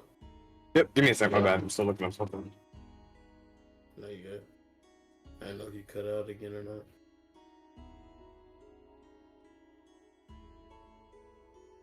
Okay. So, the entry of the woman giving up her firstborn was one of the older ones. It looks like it is set in 2270 PD, the year. And the here. Oh wait, are you about to tell me the dates of all the stuff that you told me already? Yes, I am. I'm going through every single instance. Oh, okay. I mean, you can. That's not what I was asking. Oh, you said, is there a date on the writings, right? On the entries?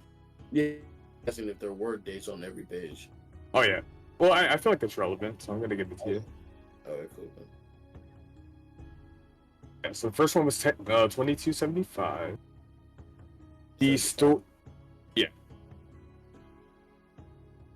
The story. PD. Post Divergence. Okay. Do you remember the year?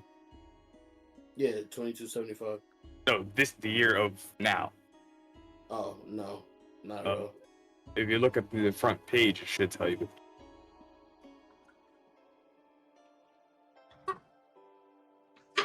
Front page of the campaign. Yeah, the campaign. Alright, I'll look at it later. I'll type Okay. this in. The 2350. It's 2250. 23. 2350. Oh, 2350. the story of the woman who lost her husband was in the year 2238. And the story of the couple who sacrificed everything was the year of 2329. 2329. Mm-hmm.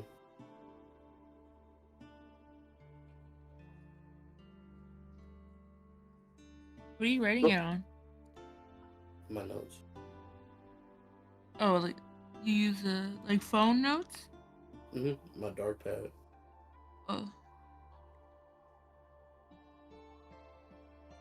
You said the couple who got called to action, right, and sacrificed themselves? Mm-hmm. 2329.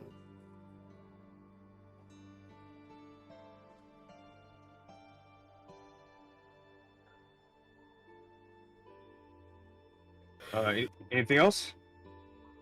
Oh, that's all I need? Okay. I thought you're going through all of them. Yeah. Oh. I said the firstborn, the woman, the couple, and which one? Am I missing one? You said the kid who was lost and took him to the Oh. province, the Oh, the failed kid. to leader seeking to give up their life and was stealing secrets and got murked. And then the last entry was someone who came and tried to barter for everyone's life to get the shiny red gem. Okay. So the kid was the year.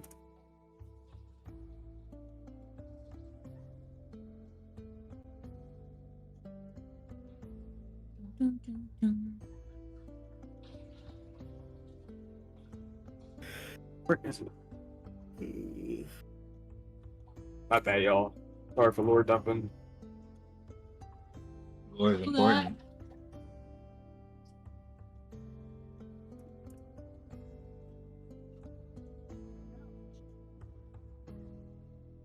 The kid was in the year 2325.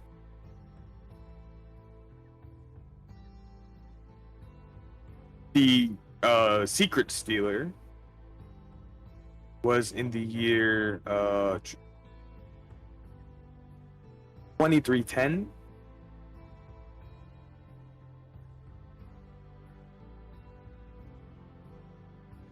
And the red gem happened 5 years ago. So 2345. Hmm. And then the one that failed to become a leader. That is after the child 2328. Happened a year later. Okay. And then is there any excerpts or whatever from the year I was born in the journal? What year were you born? Oh shit. Hold on real quick. A fraud. Say 2350 and minus your age. Yeah, I forgot how old I was. As I remember his own birthday. Crazy. It was-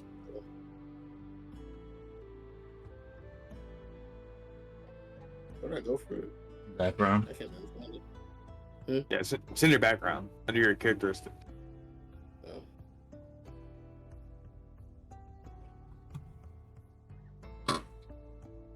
Oh, here we go.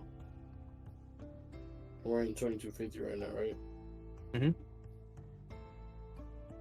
So 2229. We're in 2350. 23, 29. Yeah, 2329. Ah, Hold on real quick. Let me go back to the numbers. I did the math for that one. That's crazy. So the couple who got called to action and sacrificed themselves. That's the only one that's in 2329. And then you said that they got called to action by an otherworldly force or something like that. a higher otherworldly entity.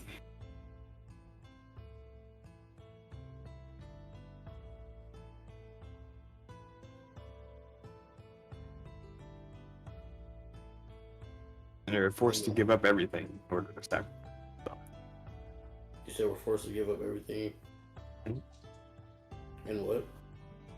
They were forced to give up everything in order to sacrifice Themselves.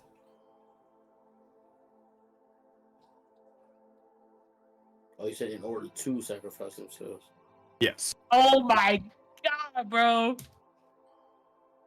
What?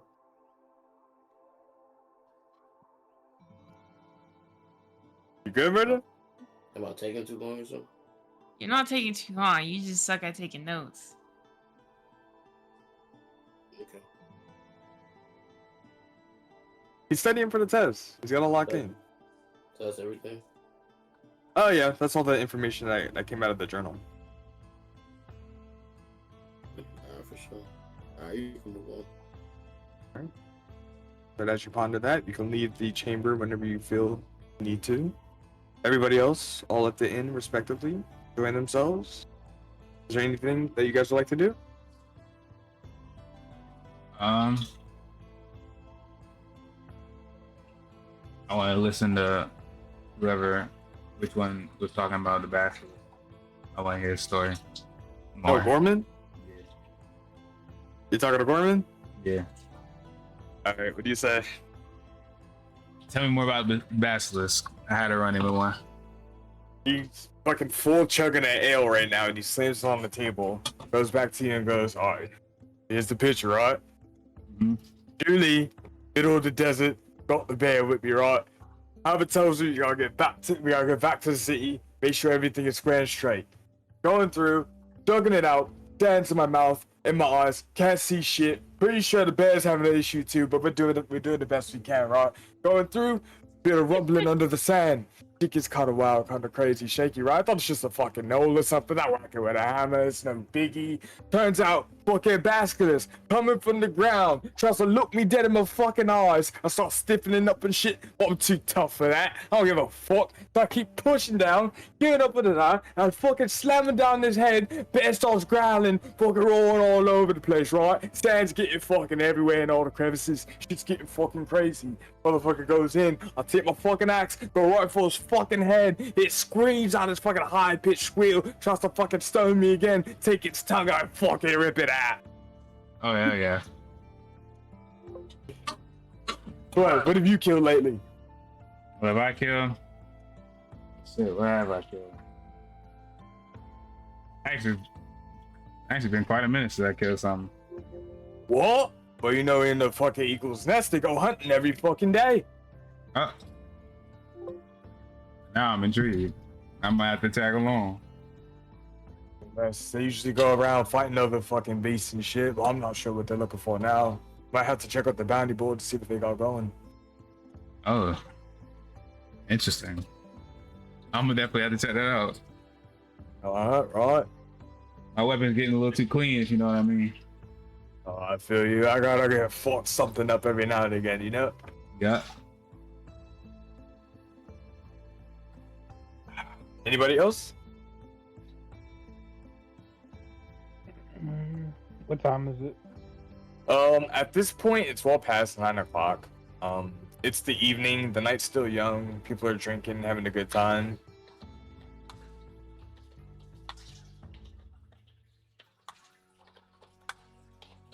I'd like to talk to Odell outside. Alright, sure thing. So you grab Odell's attention. You guys step outside of the bar really quickly. Take some time.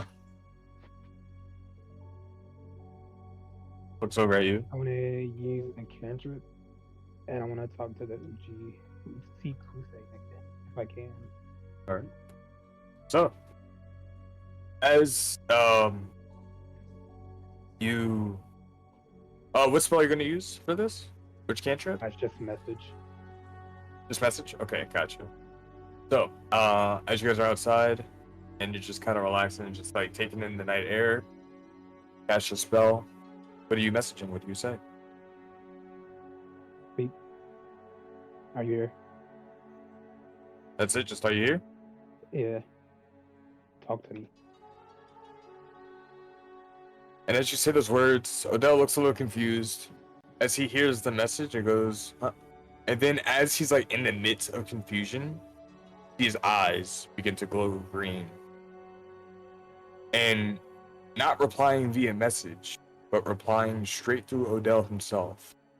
You hear the voice. And who is it that you want? I have some questions for you. Who is it that... To bring you back, what is the complete thing that we have to do? Can't think of the word. With the ritual. Yeah, the ritual. What is the complete ritual? You don't have the balls to do it. Kill Odell Why would I? right here, right now. I'm not trying to complete the ritual. Release me. Kill him. I can give you what you're looking for. It's tempting, but not really. Who was it that killed Tiamat? With what weapon? That's your mom, right? You see a look of surprise, but then immediately replies, "If it were up to me, every single living creature on this land is solely responsible for her death." How would I be responsible if she was my god? You're working for her now? Yes, Then why do you not kill this being? because I don't trust you not to kill my friends. But you trust him enough to keep him alive. I don't really necessarily trust him, but I know that if we release him, then you come out. Well, we kill him, you come out. And I don't know. I just learned that you were a descendant of TMA. I fall far from the flock that I am of her blood. So do you just not like her, or how do you fall? How are you not with her? I'm not the original brood that she laid. But yet, I'm still part of the lineage. A child of a child, one could say. So if hmm,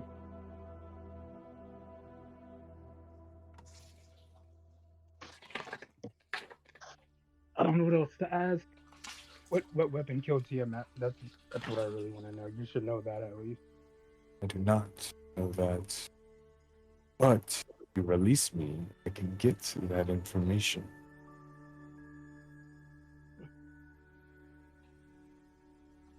Hmm.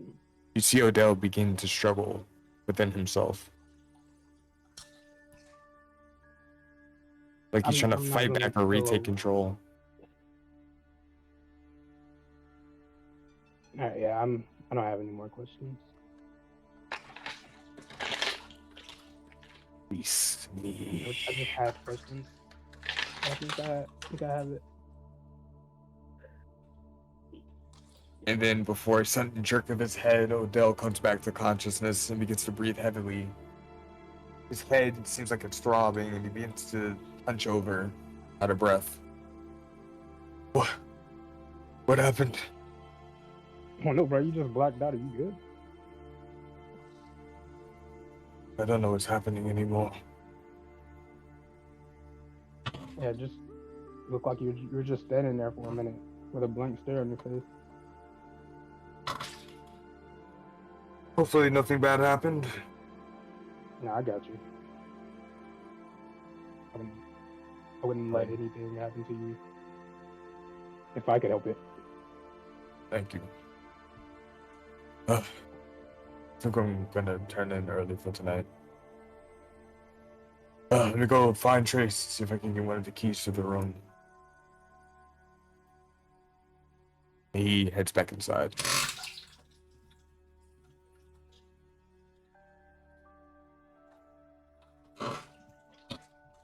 All right. Yeah, I'm gonna go back inside. Okay. So, at this point in time, Trace, Odell does look pretty winded and exhausted and asking for a key to go lay down. Damn, you look like shit. What happened?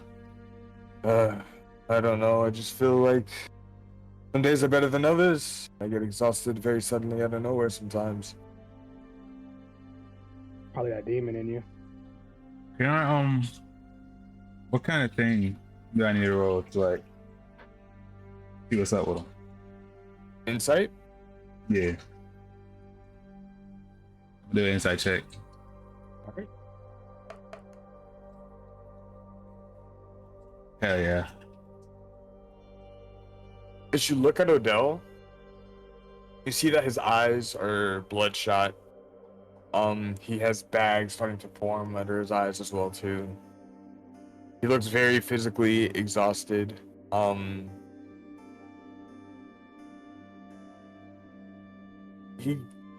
His energy levels are obviously low, but as you look at him, when you look at his eyes, at first he just had very standard brown eyes that would turn green if he were to cast a spell or do anything.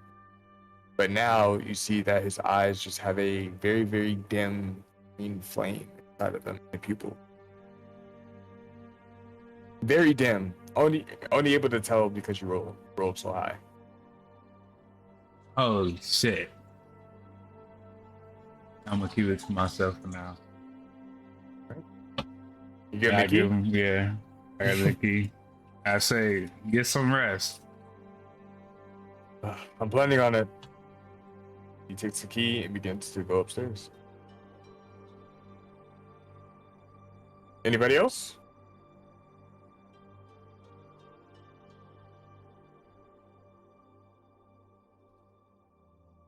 Okay, well, if that's the case, then at this point, depending on what time you guys all want to go to bed respectively, but the night does start to fade down, and everybody begins to lay down and rest. There's still a few individuals that are still at the bar. Wait! Stop everything. I need to talk to Nala. Okay. Sorry, I'm choking on my spit. Okay, anyways, Anala, are we, so I think Silas gonna pop up any second now. And do we have a plan yet or no? We gotta get the group and see what everybody thinks we should do. Okay, I'm gonna tell everybody, wake the fuck up. Don't go to bed yet. We need to make this plan now, because he about to come to one of us in our sleep or some shit like that. True. Beep boop beep. Everybody Pearl. be in the lobby right now. Emergency. Beep beep. Still in the lobby, just looking at him. I'll go to Odell's door and put a spell on it. I Oh, put the alarm? to see if, like, let us know if he was leaving. Okay, gotcha. Noted. Okay, are we in the lobby? Is everybody there? Yeah, I would assume Yeah. that you guys all collect together. Okay, guys, what the fuck are we doing? What if Silas is gonna come to us? What are we saying? Fuck off. That's it? I just tell him fuck off? That's what I'm gonna say if you come to me. Okay. Anybody else? So we don't think Hey, being a spy is helpful. We just want to say no. well, the The apothecary shopkeeper. lady said it could be a setup. Yeah, The only reason, So yeah, that I that's what I was think like, about it. because he could be feeding us like No. wrong information or just yeah, could be that. But okay, so everyone just wants to say.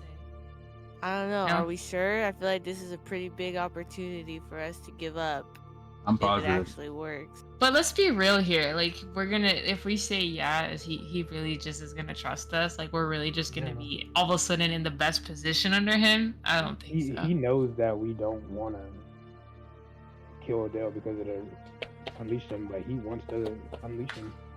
Yeah, maybe he just wants to get So he- closer yeah. to us. Yeah, Us getting closer to him. you ain't got no 'Cause, reason to interact with him. He already asked me when we walked across those things. He tried to ask me there too. What? Maybe. Yeah, so I forgot to mention that, but it's okay. I said no. Hmm. Sorta. Anyways. Yeah. Okay. So. Yeah, we need. But to what if be what if he goes to one of us and he tries to like blackmail them or something? That wouldn't happen, right? That probably will happen. Get nothing from me. Like what if one has to join and it's like we need to have like a code?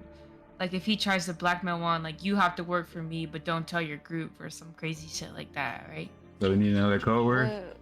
No, we can still use the same code word, wasn't it? Was it Was waffles? Pancake? Waffles. Oh shit. Waffle something? Ah, pancake. What? God damn. No, What you talking about? What the fuck is this? They've What's already your name? infiltrated. Give me. Waffle? Yeah, waffle. Was it waffle? Okay. Yeah. All right, then we should be. Okay. Good work, team. Break. Okay. Break. Good night, everybody. Was Bodhi even there? Bodhi's been at the monastery this whole time, unless he decided to go back. Why Yeah, I link I was pearl? on my way Did- walking back, but No, I would say you guys all collected together, especially if you did a link pearl call. That makes sense. You have any input? no, it sounds good to me. I'm not rocking with dude. Okay. I'm glad we had this talk, guys. Sweet dreams. Let's see who he visits.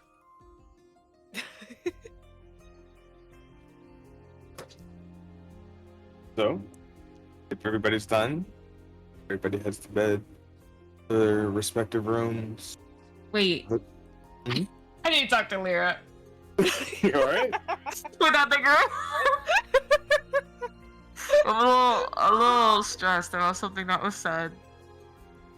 Okay, so Nala goes to Lyra after the boys walk away. Remember how the shopkeeper said, "Why? Are you concerned that Silas might be your father?" Yeah, I remember that. Why the fuck would she say that? Because I wasn't concerned at all, but why would she say that?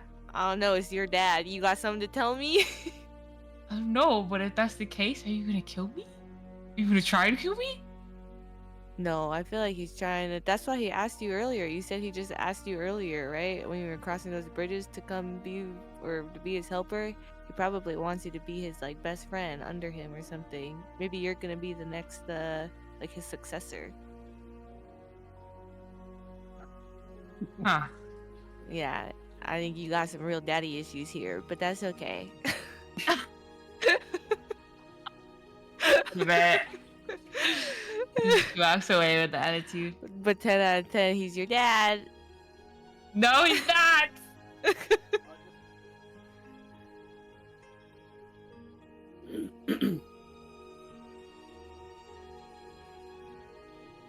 Alright.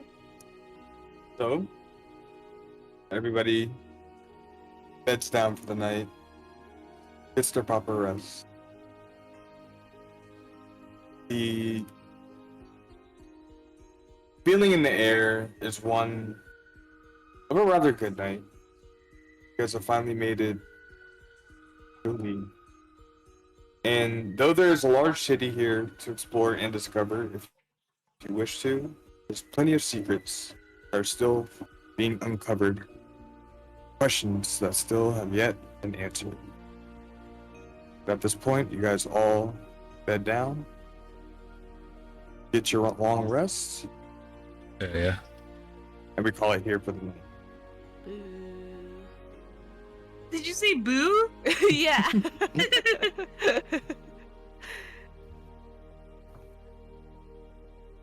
Wow. GG. GG. What a day. Good shit, peeps. I know, very story heavy this time around. Story's good. So much learned. Trace, I'm gonna need you to send me all your notes. I'm gonna send you the VOD. Take no notes. I only take notes for stuff I was there for. And then I was gonna try to take notes of all that history. And after the Trader Gods and I didn't get the third one, I gave up. And I just marked the time.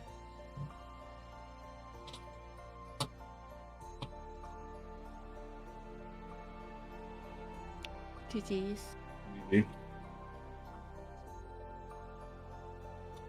Good shit.